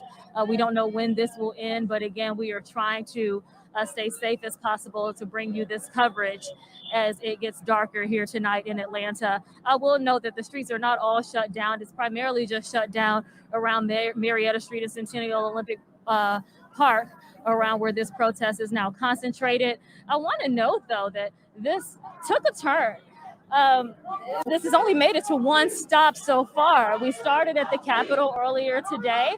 The protest was supposed to go to the CNN Center and then go to the police headquarters. And I'm not sure who made it to police headquarters, but right now, a lot of the action stopped in front of the CNN Center for whatever reason. I know one reason was that there was a barricade and no one could get past the CNN Center onto State Farm Arena, so they congregated there in that circle. That's where we saw a lot of the action and some people just acting out because they could. But take a look here. People are moving and lining up in front of officers here. And it looks like it could be a long night. Back to you guys in the studio. Haley, it very well could be. And it's interesting. You note that pretty much the protest kind of stopped right there in front of the CNN Center. We had been following along with our Brittany Miller from Centennial Olympic Park. And the end goal, we thought, was going to be Atlanta Police Headquarters. The protesters never ended up there, but ended up clashing somewhat with police there in front of the CNN Center. And as we head into the 9 o'clock hour, because it does look like things have not calmed down fully just yet, I do want to bring you back to how this all started this afternoon. Obviously, developments in Minneapolis this week with the death of George Floyd. That happened on Memorial Day. And then today, it was breaking news this afternoon that the police officer that was seen with his knee on George Floyd's neck was under arrest. He was arrested today. A total of 4 officers from the Minneapolis Police Department were fired. Many are still awaiting the arrest of the other 3 officers. But again, one of the main officers that we saw in that video there with his knee on George Floyd's neck, Derek Chauvin, was arrested today. And this is just one of many protests, the one we're having here in Atlanta, one of many that are happening across the country. Seeing on social media, protests igniting in cities including New York and also in Washington, D.C., and a number of people protesting in the city of Dallas as well, across Texas. So across the country, so many are frustrated, they're angry, they want to be heard, and finding that there's no other way to do it other than a protest. Many cases, the protests have been peaceful. This one started out peaceful for the most part. Only damage to property, to police vehicles, to the CNN Center. The CNN sign was defaced. Glass was broken. Windows were broken at the CNN Center. A police car was set on fire. So there have been sparks, unfortunately, of property that's been damaged in all of this. But for the most part, Atlanta police have really showed amazing restraint. They have come out within the last half an hour in riot gear, pushing that crowd back away from the CNN Center in order for firefighters to extinguish the car that was on fire there. In the midst of that crowd, we have a number of reporters who've been doing a tremendous job, really in light of what's going on there. They've been able to stay safe, really get down not get injured, and cover the story at the same time. One of those reporters is our own Ashley Thompson. What about you, Belinda? Ashley, we're seeing officers lined up. Showing love. Do we know where they're trying to move protesters to, or just more or less contain them at this point? And Tracy, I actually just asked a police officer that. I said, what's the goal here? Where are you trying to move? Yeah, they did set a call fire, Evie. You know, at this point, we're really just trying to maintain order. So that's where they are right now. We can see Atlanta police officers out here. We can see the SWAT team.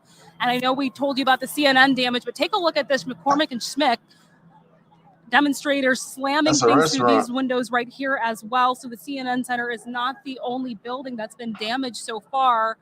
Totally smashed. Inside of the restaurant, there's a ton of glass in there right now. We are being kept at a distance. We're being kept a little further back from the protesters. These SWAT team members are not letting us pass by. Let's see if we're able to go this way and get a little bit closer to the crowd. Right now, it seems to be a little more peaceful than it was just 20 minutes ago. People are just standing out here. That's what I'm talking about. Give us that X. They're not dispersing. They're kind of just stuck here. They're kind of just, standing here and witnessing what is going on today. We know this protest has been going on for hours, really. I mean, we've been on air since 4 o'clock. These demonstrators have been out here, and it has turned wild, as you mentioned, Tracy, at times. But for the most part, it has been peaceful. Now, there are concerns about what will happen when the sun goes down, as it is right now. What will happen after dark? We've seen those images coming out of Minneapolis and other cities of buildings on fire and buildings totally defaced and damaged. And I know police officers are hoping that does not happen here. Look at this, a very powerful image. These protesters face to face with these police officers here. Officers really just trying to maintain order at this point as the sun goes down. Oh, that was weird. We're continuing to see what's going on out here on the ground, what more may happen. As I mentioned, the night is young, so we are going to continue to keep an eye on things. Oh, let's take a look over here at the CNN Center. We've got some demonstrators breaking the glass of the CNN Center over here as well. We are in front of McCormick and Schmick's restaurant. They're posing with the glass. They're breaking the glass with sticks, with metal rods. This is getting out of control. And this is still just 8:30. I mean, we've got a long night ahead of us. This is what some demonstrators are doing.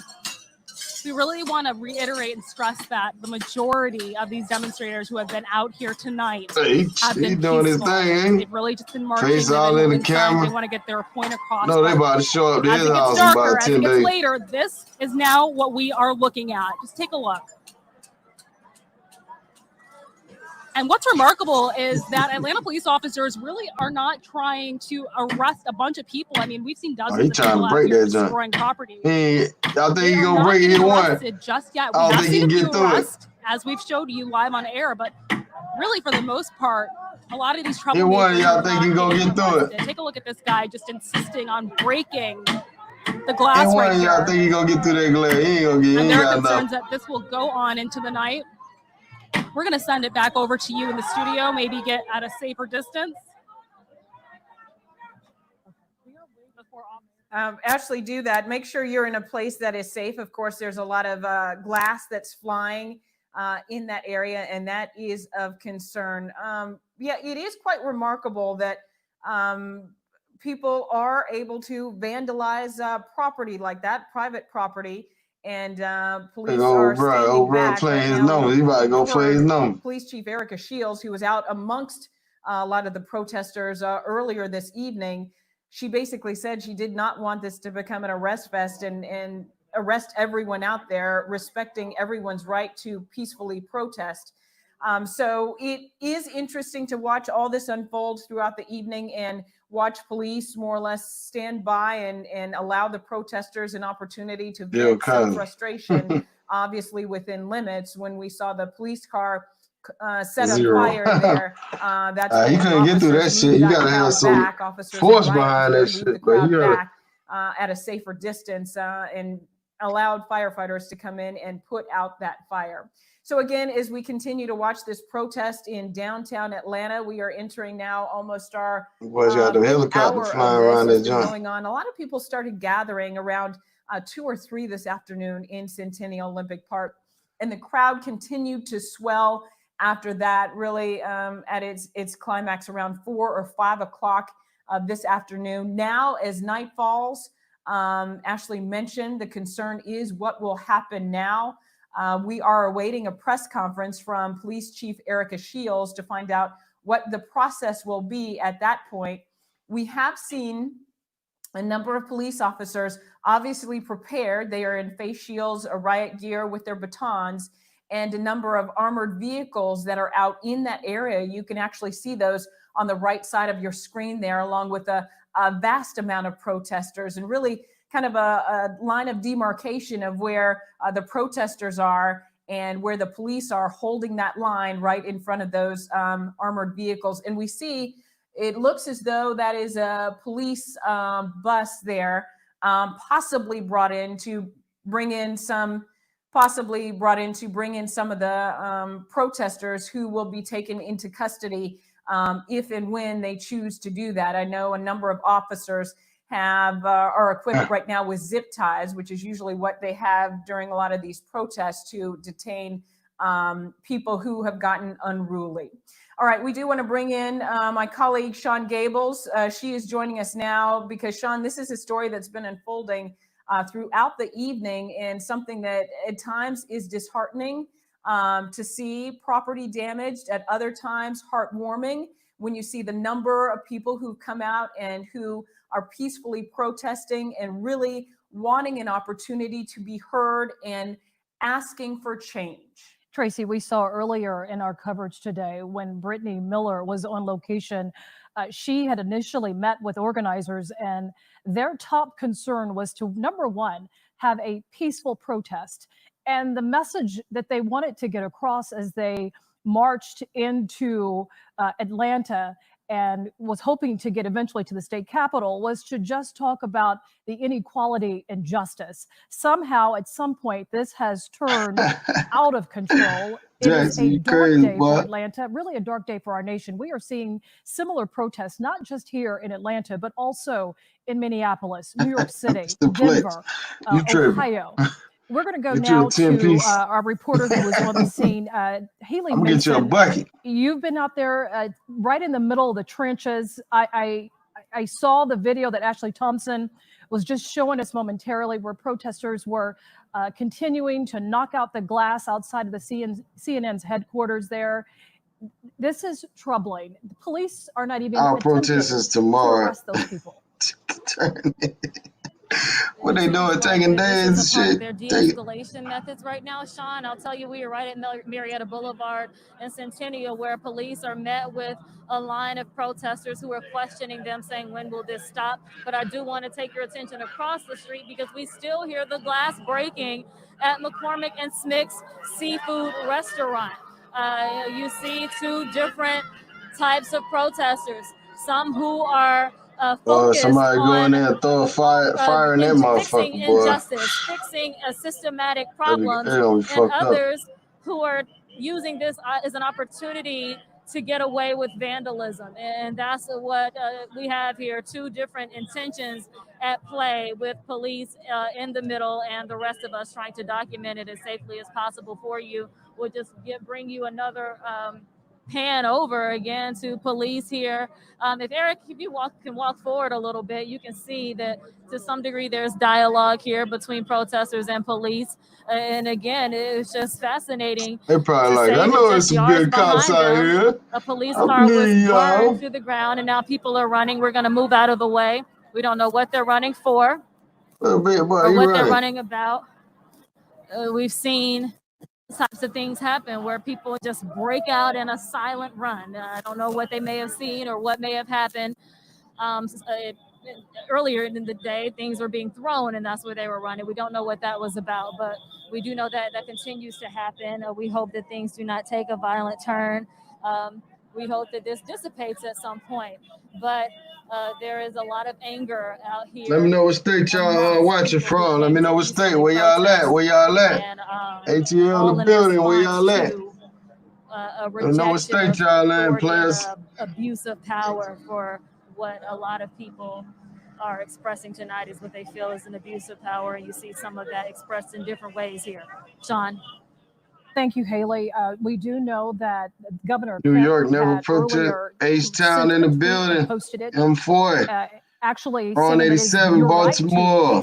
J. Lever, Dallas. He was concerned about Texas. This happening amidst COVID-19. Orlando and Chattanooga. Was encouraging many of those protesters. Ain't that far, man. Drive down for the protest, bro. Given out his executive order yesterday, he had asked that all Georgians wear face masks. John when Blaze, public. Columbus. Just from looking Young Jay, at Cleveland. the left of your screen, I need to link up, man, for the protest tomorrow. Are in masks, and the majority of them Big are not. Marcus, he traveling. Currently, Massachusetts. She has been seriously concerned about ensuring that she wanted Atlanta to have the right down there, to protest. Dade County, you heard me? Sympathetic to Mr. Plate, you ain't in Buckhead. Go ahead on. He lost his life. It is a narrative Arena that the Bunny. we've seen, especially Vegas. communities of color, over and over again. Dramatic, where boots on the there ground. is You down there, bro? justice.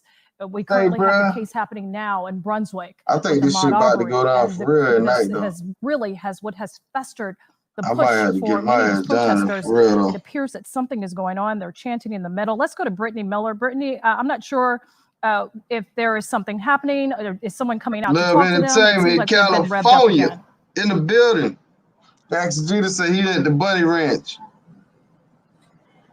Okay, so we are here. We are still at the intersection of Centennial Olympic Park and Marietta Street. What we've seen, we sort of have a behind-the-scenes look, if you will, at what officers are doing in front of these protesters, and they have been getting ready. I want to go ahead and show you. They were sort of behind here, putting on gas masks and walking towards these protesters. And we heard one officer say, "This is your final warning to disperse." As you can see, none of the protesters moved, but we have seen them again putting on those shields, putting on those helmets, and getting Linda those Williams, you in batons, Georgia? even putting on I gas thought masks. you was in So we're not sure what could happen next. We're gonna walk a little bit California. closer while staying at a safe distance. Yeah, you did just say to you see was what will from unfold. It California. looks like this has sort of come to what I'm going to call a standstill, with officers creating that barricade that I've been talking about all day, and Yeah, Young protesters Jay, I'm not down in letting up. It Atlanta. looks like protesters are getting a little bit closer to those officers as they continue to I stand may go together down there in this later, sort of man. If he, line, not letting protesters pass through. We've seen well, earlier they showed they blocked the highway off, so to get gear, to that's exchange I-20. gear. That's the way I would have to go. On the side I of their could take vests, surface even on the streets. side by their pockets, ready to arrest anybody who they feel needs to be detained. And speaking of that, if you look to my left, we are right in front of the City of Atlanta Corrections bus, and you could see people that have been arrested today sitting in these chairs with their hands behind their backs. If I go ahead and count the number of people, we have 1, 2, 3, 4 people. 4 people. One person holding up a sign, their hands right now, telling me 4 people are on that bus. They have been arrested. They have been detained after today's protest. We don't know if there could be more. Officers, again, lining up for whatever could happen next. We are back here where the officers are. And I would go down there, but I ain't got no gas and money. they have told me this is probably the safest place you could be, but you don't want to be here for too long. So that gives you an idea of live what life, is to man. come. They tired, they are bro. giving warnings.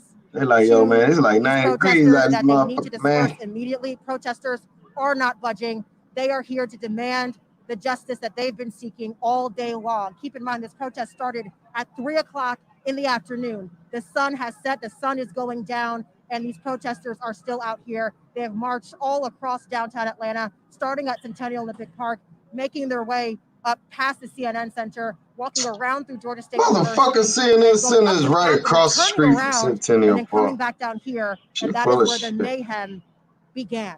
But it is not over. It is not over by any means. The signs are still high in the everybody sky. sub the Miranda Officers Bunny. are still standing firm, and so are protesters. Everybody so sub to her channel. We're going to continue to stay here on the ground.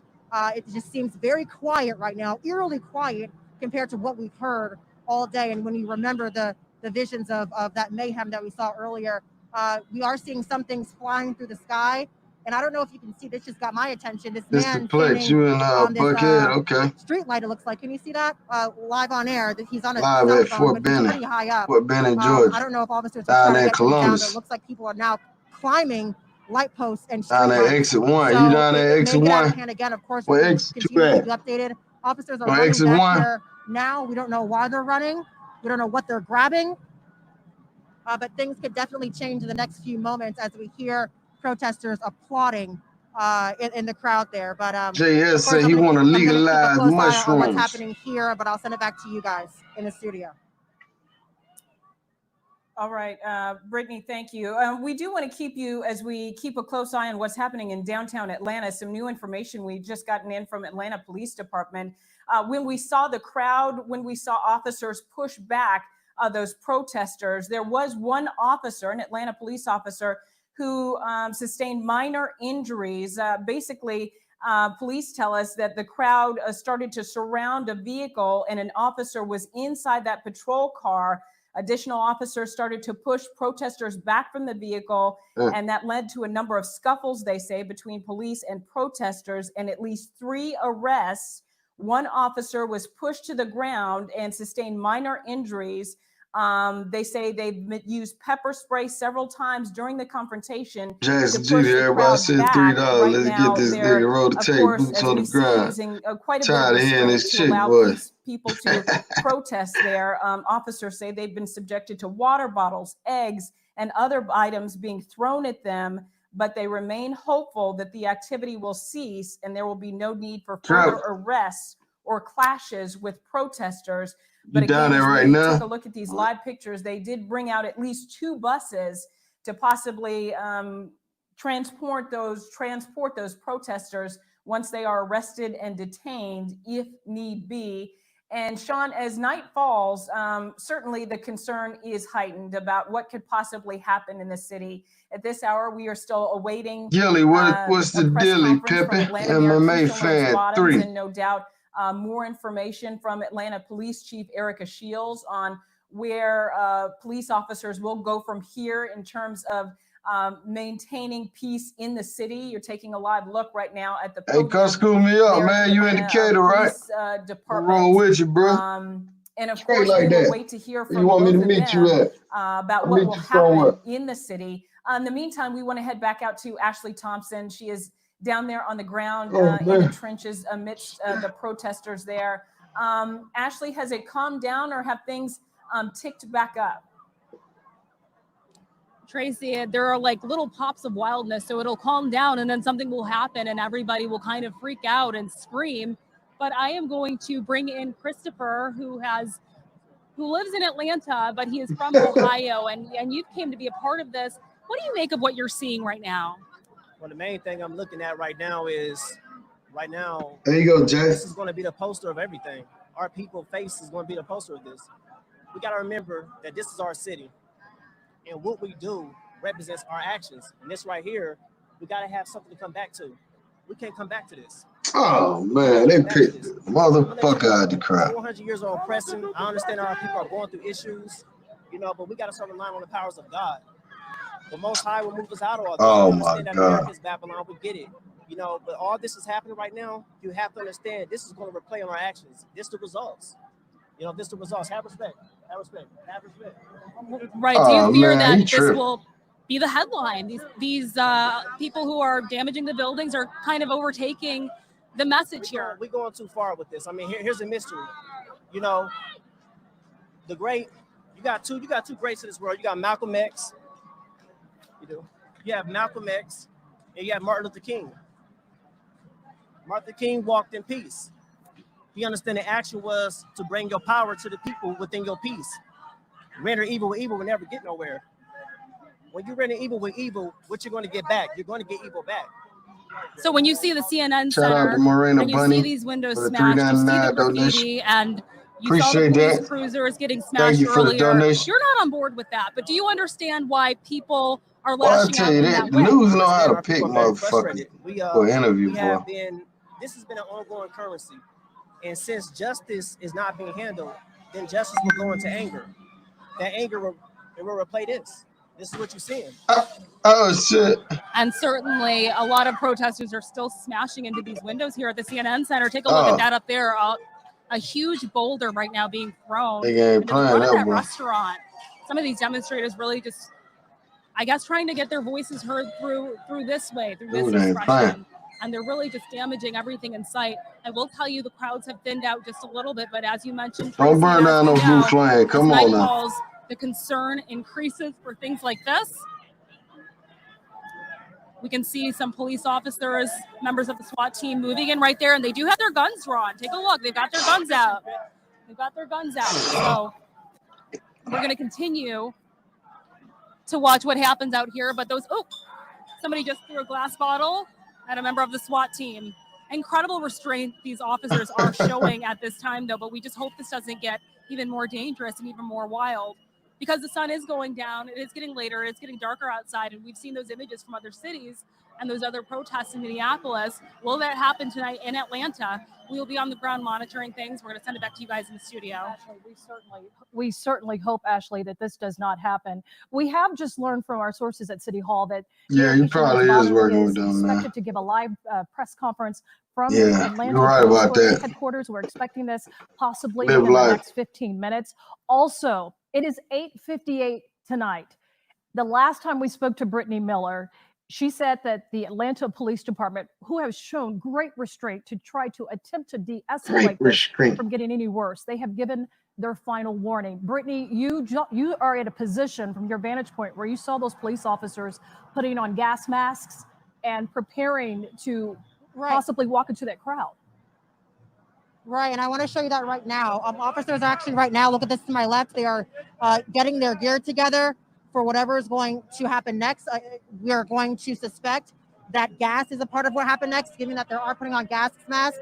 You can see that they are suiting up here. Let's get a close-up shot of this. They have their helmets on, they have those masks on, they're putting on gear around their waists and preparing for the next phase of trying to disperse this crowd. We were told, and I don't know if this gives you an idea of what could happen in the next few minutes. Bro. We were told to turn the air conditioning off in our car, which is parked close by, because they didn't want any fumes to get into our car. So they are setting up right now. I'll leave you on this shot. Be showing more Cleveland. We're going to start our 9 o'clock newscast. For those of you who are just joining us right now, we want to tell you what Brittany was just mentioning about the tear gas that may possibly happen to those individuals who are possibly, the police department is going to spray with tear gas to try to disperse this crowd, to get them to leave the area. We are following this breaking news. If you're just joining us right now, I'm Sean Gables along with Rick Fulbaum. This has been a terrible day for Atlanta, to see what had originally started as a peaceful protest to fight for justice for George Floyd, who was under police custody in Minneapolis. We have our own cases here in Brunswick, Georgia, with Ahmaud Arbery. Hey, where you at internationally, man? Where you want to meet at, man? Let's go down there, man. I never smelled tear gas. One of our reporters who was entrenched in this crowd had told her that their desire was to have a peaceful protest. We know that the governor of Georgia, he encouraged a peaceful protest, but amid the COVID-19 pandemic, he wanted to make sure those protesters wore face masks. We also had Mayor Keisha Lance Bottoms. She was advocating that you have the right to protest, but she wanted the city of Atlanta to have a peaceful protest. We just heard from our reporter, Brittany Miller. She says that Atlanta Police Department has given its final and last warning for this crowd to disperse. They are located in front of the CNN headquarters in Atlanta, and they were putting on face masks and gas masks. If you have ever, Jesse, you think some shit gonna be started that shoot gas, man? Been sprayed I think they're gonna run. The symptoms are incredibly difficult to breathe. You will have irritation to the eyes, the nose, the mouth, the lungs. The effects of breathing in tear gas can last for 30 seconds. It includes burning, watery sensation to the eyes, difficulty breathing, chest pain, excessive saliva, and even skin irritation. The Atlanta Police Department, Rick, has shown great restraint. We saw earlier the Atlanta Police Chief, Erica Shields. She actually went into the crowd. She spoke to the protesters. She had a heartfelt conversation that she understood the plight. She understood why many are taking to the streets to protest because of the miscarriage of justice and the narrative that we have seen in this country over and over again, where an African American is not given the right to have presumption of innocence, and they are instantly just perceived to be guilty, and many times while under police custody have lost their lives. We saw that with George Floyd, who is now, his death has inspired in many ways protests across the country. We're seeing the similar scene that we have in Atlanta. We have seen it in Minneapolis tonight, in New York City, in Ohio, in Denver, Colorado, in Los Angeles. The goal in Atlanta, Police Chief Erica Shields, is that she wants to not make this into an event where she has to arrest a lot of Georgians. Ashley Thompson, you are in the thick of, right in front of CNN's headquarters. We saw just a tragic view of an individual taking the opportunity to use this to destroy property of CNN, bashing in the windows and some of the restaurants that are directly surrounding it. Yeah, I think someone might be trying to threaten us right now. Take a look at what's going on here in front of the CNN Center right now. This is just not stopping right now.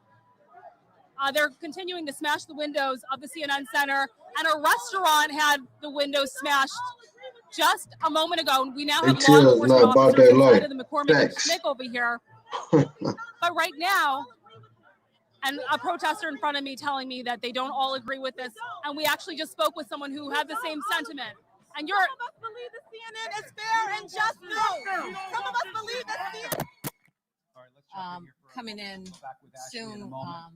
Of course, that's Mayor T.I. Keisha Lance Killer Bottoms Mike and as well Police Chief as Shaka Erica Smith Zulu. behind her. T.I. Killer Mike. There may be some. Man, I hope them motherfuckers don't come on and talk Let me about, just speak to what's calm down, people. today. Hey, it's gonna be all right.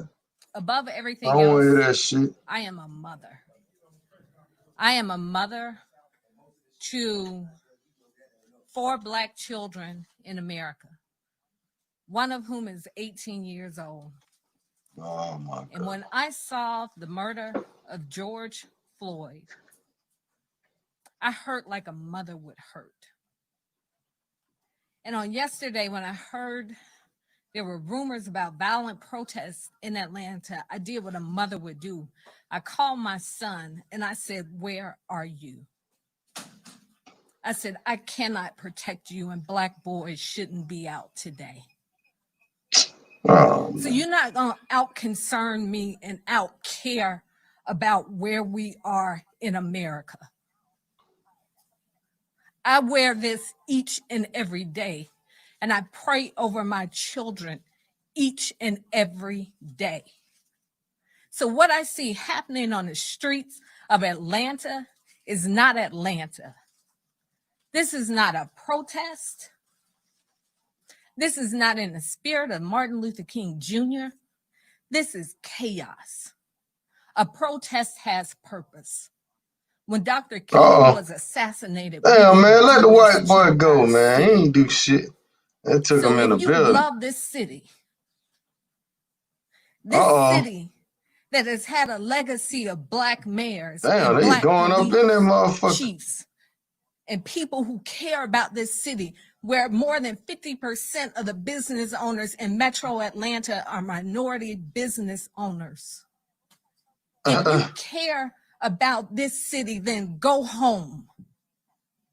And pray that somebody like Reverend Beasley will come and talk to you and give you some instructions on what a protest should look like and how you effectuate change in America. This police chief made a video on yesterday, pull it up on YouTube,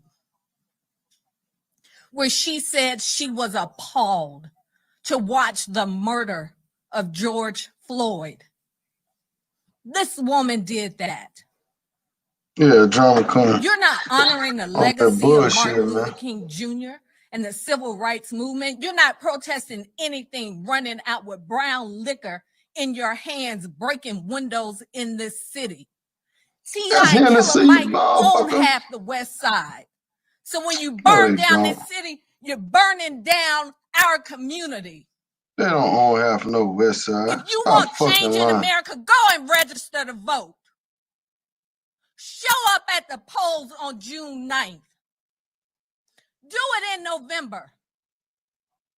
That is the change we need in this country.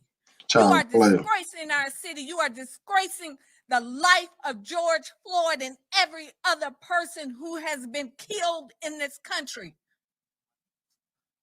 All right, y'all. We might have to go to another.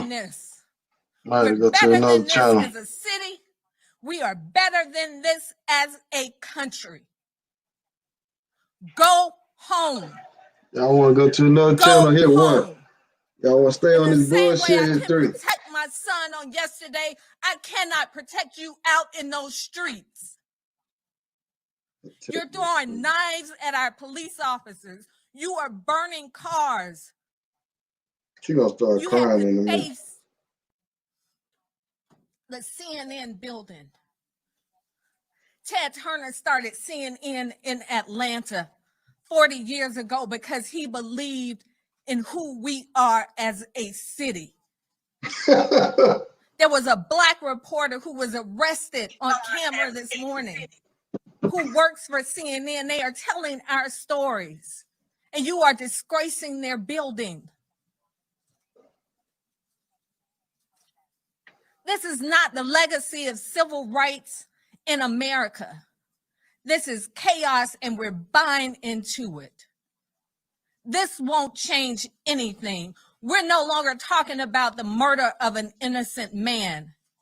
We're talking about how you're burning police cars on the streets of Atlanta, Georgia. Go home.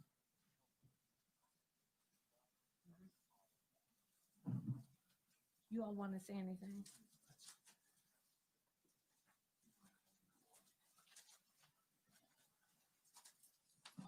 I've already said what I had to say. Atlanta is the place where people like me, Killer Mike, other artists, creatives, other people who come from our culture, and other people who rise up out of the wreckage of the struggle that we all experience just by being born a certain color in this country. But Atlanta is a place where we can set an example of prosperity, and we've done that for generations. People like Dr. King, Maynard Jackson, Ambassador Young have paved the way for us. And when everything else goes away, when you don't get treated right in New York, when you don't get treated right in LA, when you can't get treated right in Detroit, when you don't get treated right in St. Louis, when you don't get treated right in Alabama, Atlanta has been here for us. This city don't deserve it. However, I understand that a lot of others do, but we can't do this here. This is Wakanda. It's sacred, must be protected. I didn't want to come, and I don't want to be here. I'm the son of an Atlanta City police officer. My cousin is an Atlanta City police officer, and my other cousin, East Point police officer. And I got a lot of love and respect for police officers, down to the original 8 police officers in Atlanta that even after becoming police had to dress in a YMCA because white officers didn't want to get dressed with niggers. And here we are 80 years later. I watched a white officer assassinate a black man, and I know that tore your heart out. And I know it's crippling. And I have nothing positive to say in this moment because I don't want to be here. But I'm responsible to be here because it wasn't just Dr. King, people dressed nicely, who marched and protested to progress this city and so many other cities. It was people like my grandmother, people like my aunts and uncles who were members of SCLC and NAACP, and in particular, Reverend James Orange, Mrs. Alice Johnson, and Reverend Love, who we just lost last year. What it do? So I'm duty bound to be here to simply say Shay Star in the building. Duty not to burn your own house down for anger with an enemy. Make sure y'all share the live, man. Share the live. To fortify your own house so that you may be a house of refuge in times of organization. And now is the time to plot, plan, strategize, organize, and mobilize. It is time to beat up. Everyone want me to end the live, so y'all want me to end the live and go down there? It is time to hold mayoral offices accountable, chiefs and deputy chiefs. Hit 1 if y'all want me to end the live and go down there. Better than we ever Hit were. 3 if y'all want me to continue broadcast. I'm mad as hell. I woke up wanting to see the world burn down yesterday because I'm tired of seeing black men die. He casually put his knee on a human being's neck for 9 minutes as he died like a zebra in the clutch of a lion's jaw. And we watch it. Okay, so y'all want me to go down there? And over again. So that's why children are burning to the ground. I'm about to end the live, y'all. If y'all like the live, consider donating to the Cash App. That way I can get me some KFC before I go down there. We want to see 4 officers prosecuted. Shout out to King. What's going on, King?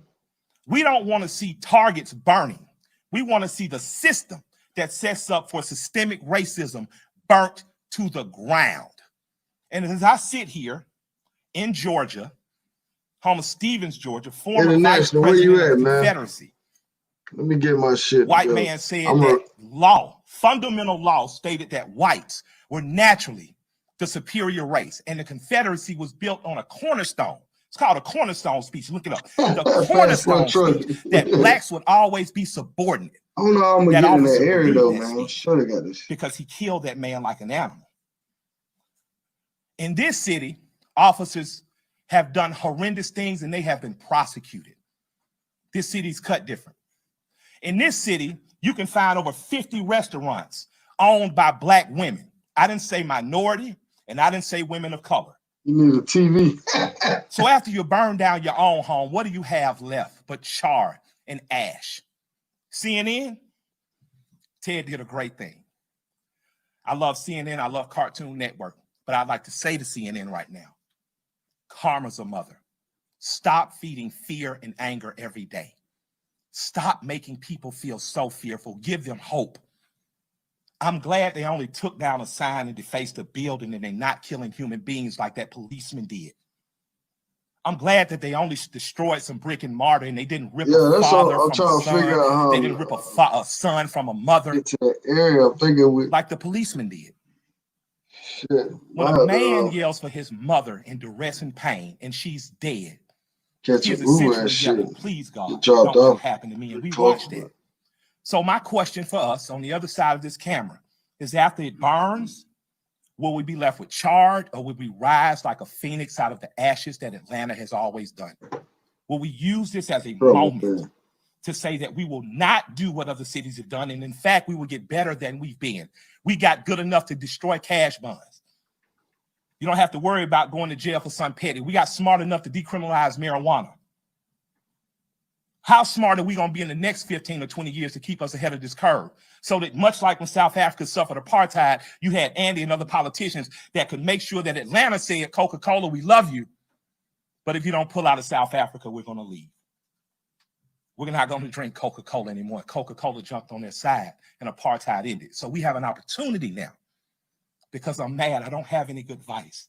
But what I can tell you is that if you sit in your homes tonight, instead of burning your home to the ground, you will have time to properly plot, plan, strategize, and organize and mobilize in an effective way. And two of the most effective ways is first taking the police station, making sure you fill out your senses so that people know what I'm saying. They don't give a fuck about you, man. The next thing is making sure you exercise. Only reason they got you down there because they want you. Local elections and beating up the politicians that you don't like.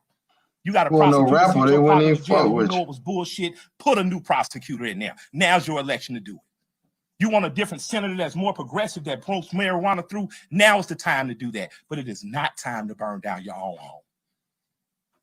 I love and I respect you. I hate I don't have more to say.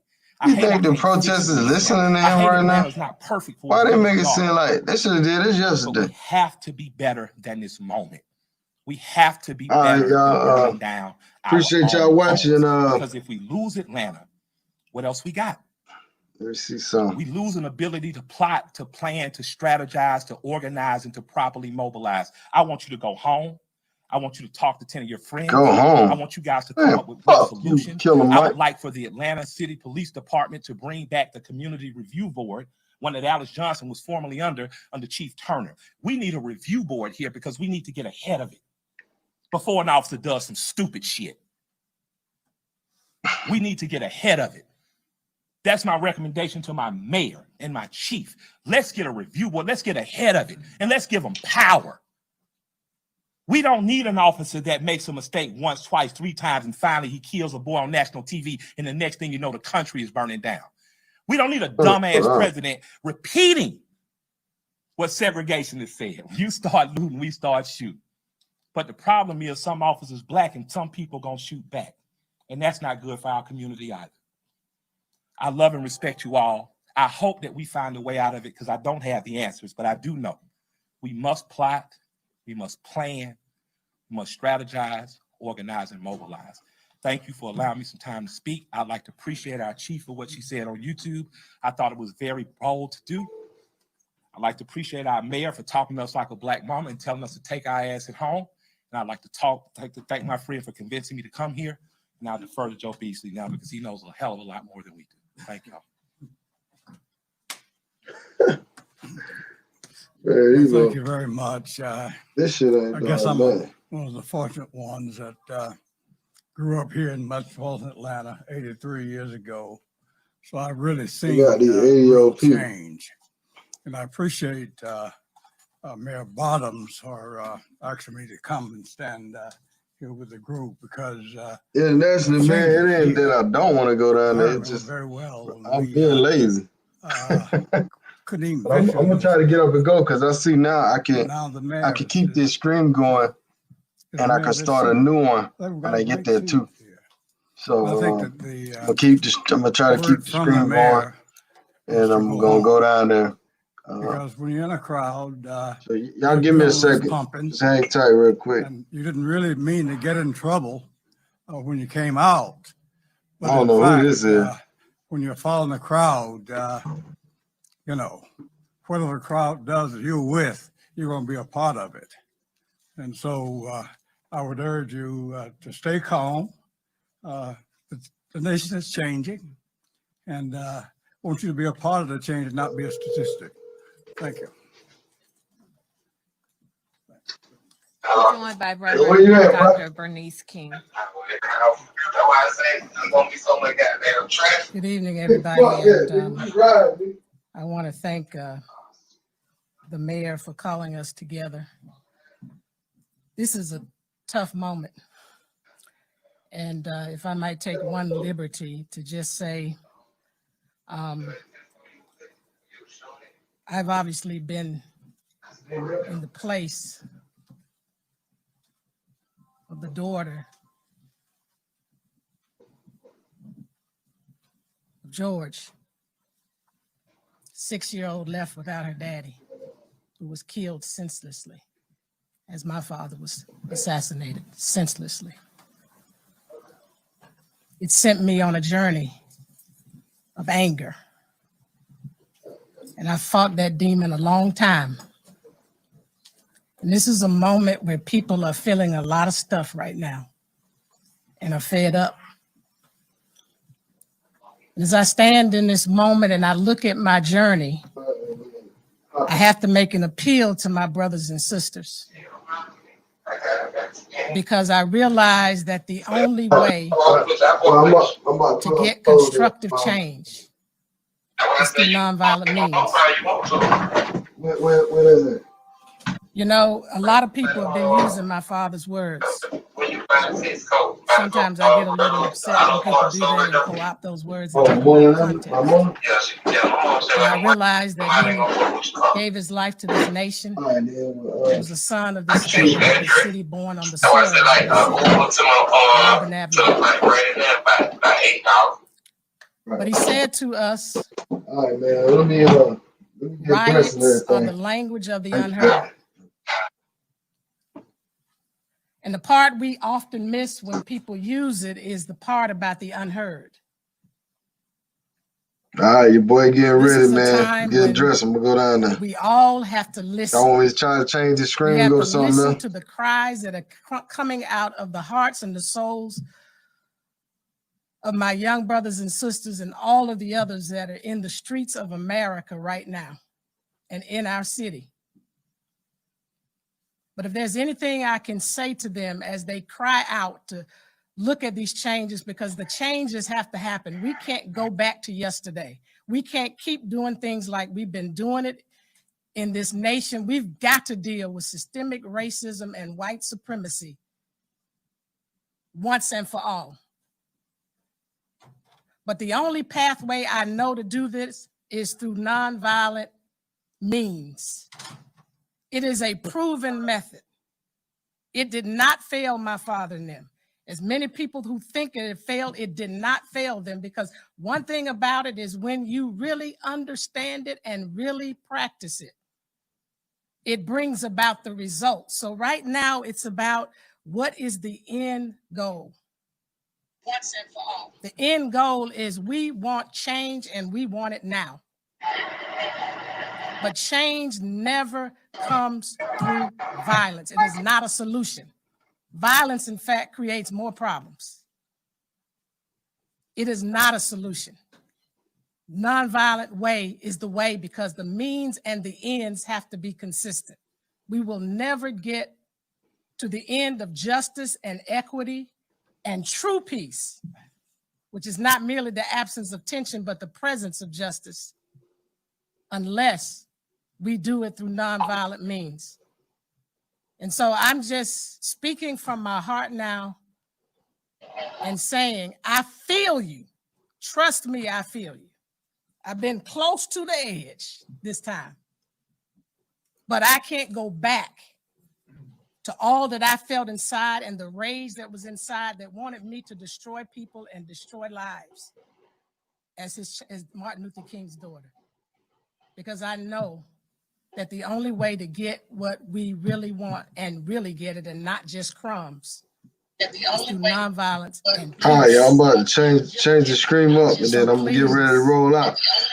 When I get down there, I'm gonna be on a different screen, y'all. And remember, so I'm gonna try to let y'all know it's gonna be a different screen. Try to incite a race try to contact Jackson Jeter. He gonna send y'all the link or somebody like that. All right, peace out. There's another way. So in the name of Martin Luther King Jr. from the soils of Atlanta, hold tight, y'all. Hold tight. I'm gonna change the screen for y'all. I know y'all don't want to watch this shit. Lost her daddy to gun violence.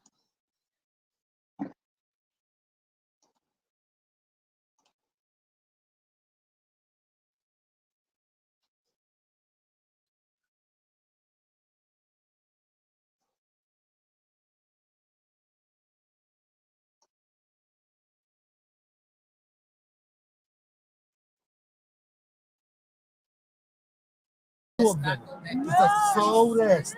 One morning, I was just like, what the hell? What the hell? Just it's like all around it.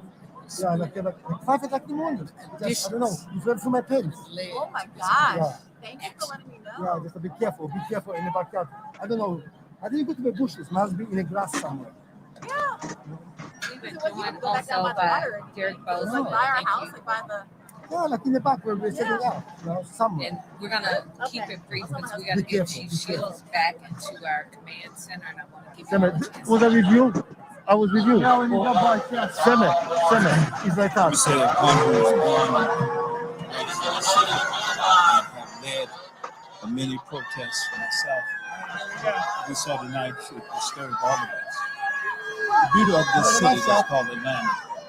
We always had the mayor is still speaking. So I don't know what the intent I'm sure was. you'll hear something in the IFP or they'll give you a call. Protest. They have my number. Something that none of us can be proud of. I joined with the mayor. What I saw were young people who were hungry and thirsty to know what freedom tastes like. And so I saw a lot of teenagers out there. And so our message to them is go home and learn what this democracy is all about. My belief in the Constitution is whole, that we could have the right to redress our government for grievances. But the good thing about this leadership in Atlanta, even when we disagree, they're willing to listen. And to Chief Shields tonight, the police, the Atlanta Police Department ought to be commended. They showed an extraordinary amount of restraint. But let's be very real here. Some of the people who were down there tonight did not come for Brother Floyd. They did not come for Ahmaud Arbery. They came there with the intent to be destructive. They came there with an agenda to create havoc. Because what does shattering a car window, breaking into a restaurant, how does that move the margin closer towards freedom? And so we say to these young people, learn from the best of who we are in Atlanta. A city too busy to hate. We have to pause sometime to remind ourselves of that. But what we saw tonight was destruction, and it was for destruction purposes. It had no real intent, no real intention, other than to be what we saw and what we experienced. And so clearly, Atlanta history has always been, she will take time and pause. If you're trying to be heard, then we want to hear what you have to say. And that has been the way we've done it in Atlanta. But what we saw down here in the last hour or two has nothing to do with those brothers who are crying out from the grave for freedom. It had everything to do with people who really don't care about this city and don't care about real freedom and real justice. Thank you.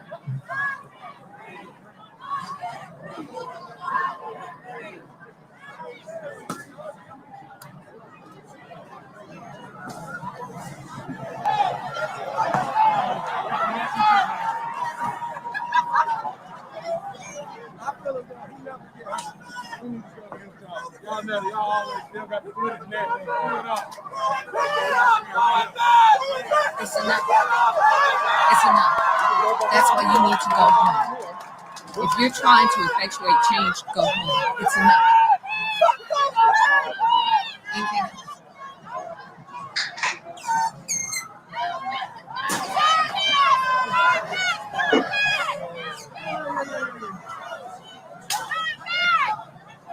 If you care about a peaceful protest, you're not in the middle anymore. So if you want a peaceful protest, go home. Organize and come back on a peaceful day. This is not a peaceful night.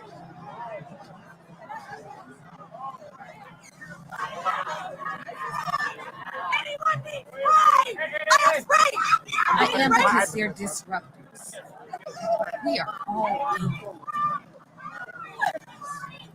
This hurts. This hurts everybody in this room.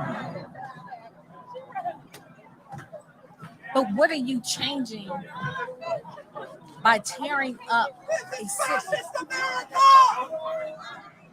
You've lost all credibility. She will be with you in a minute. This is not how we change America. This is not how we change the world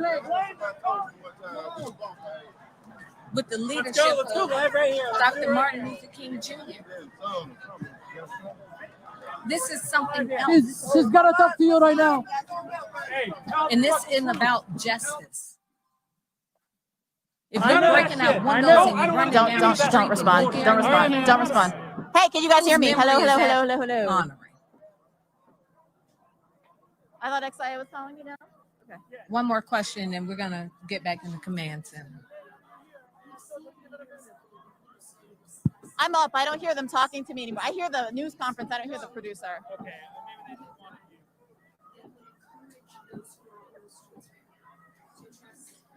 I absolutely can. And Killer Mike mentioned one thing. We eliminated cash bail bonds in the city of Atlanta. We closed our doors to ICE. We are in the process of closing our city jail and converting it into a center of equity, health, and wellness. With the leadership and alongside real community activists. Real people who are part of a real movement. That's not what's happening out there. We have at-promise centers going up across the city where our police recruits go in once a week and volunteer with the kids in the community so that their first encounter with them is not when they're chasing them down the street. Their first encounter is when they're talking to them about their life and telling them how things can be better for them. We do things differently in the city, and we always have. That's why whatever is happening on our streets tonight, that's not Atlanta. You just go back to wherever you came from, because you are disgracing. Yes, I can hear you. Can you hear me okay? This city. Can you hear me? Can you hear me? Can That's you hear me? not who and what Atlanta is. Can you guys hear me? All right. Thank you. You have been watching a very emotional and tearful plea from the mayor of Atlanta, Mayor Keisha Lance Bottom, really advocating for those who are, if you have a loved one who is in this area, Hey guys, that is part of this protest, which initially started out peaceful, but has you can hear me? Okay. turned with some very violent pockets at times. She wants you to tell your loved one, go home. That, in fact, her exact words is, this is not a protest. This is not in the spirit of Martin Luther King Jr. This is chaos, and a protest has purpose. She says this simply, what you're seeing on TV is not reflective of Atlanta. The mayor reminded you that if you love the city, this city has a legacy of African-American mayors, African-American police chiefs. Again, she stressed, if you care about this city, then go home.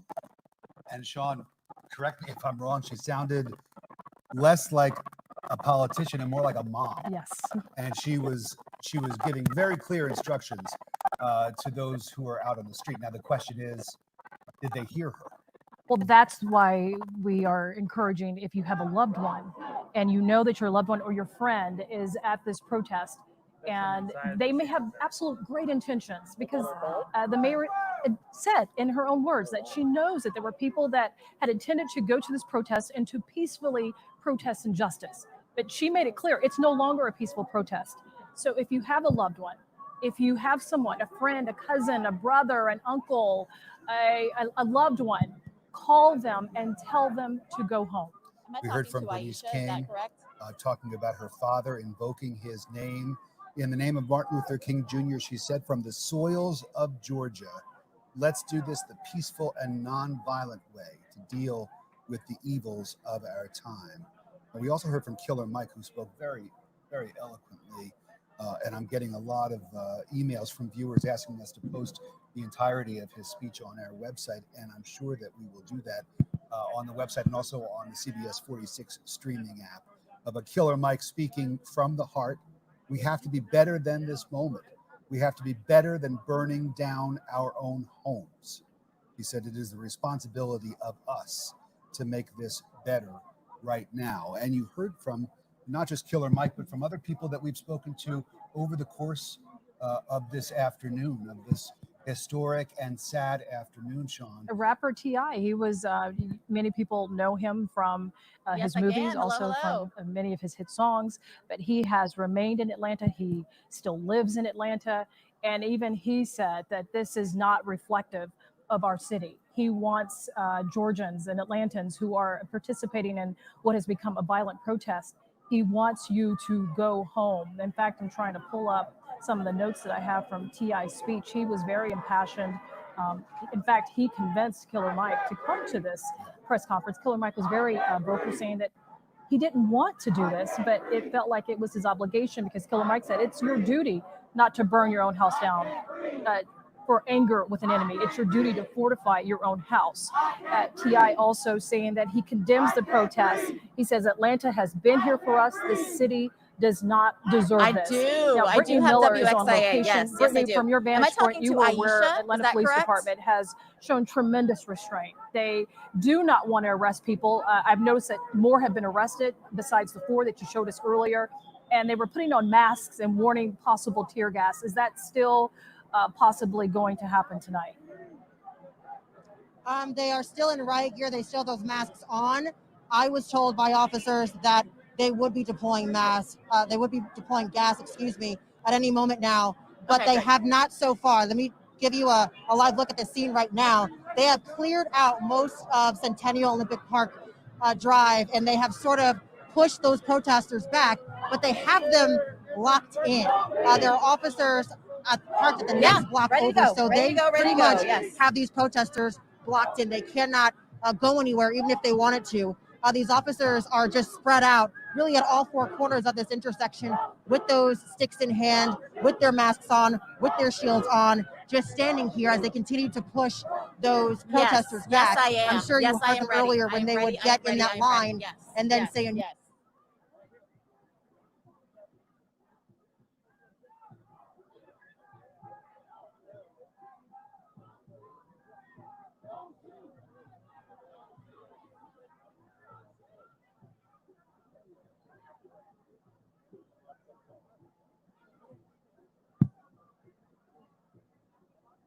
unison, move, and that's how they really got those protesters from. But we still see zip ties on the side of officers' belts. We also see them on the side of their vests. Protesters are still chanting. They've been chanting since 3 o'clock this afternoon, and they have not let up. Their signs are still being held high. Officers, though, are just standing here, which is, it's interesting because we don't know what they're thinking. We don't know what they're about to do. As I told you, they told me that they were going to deploy gas. We have not seen that happen. We did see some of the protesters throwing what looked like smoke bombs or something towards the officers just to obscure their view a little bit. But after that, we haven't seen anything else in terms of any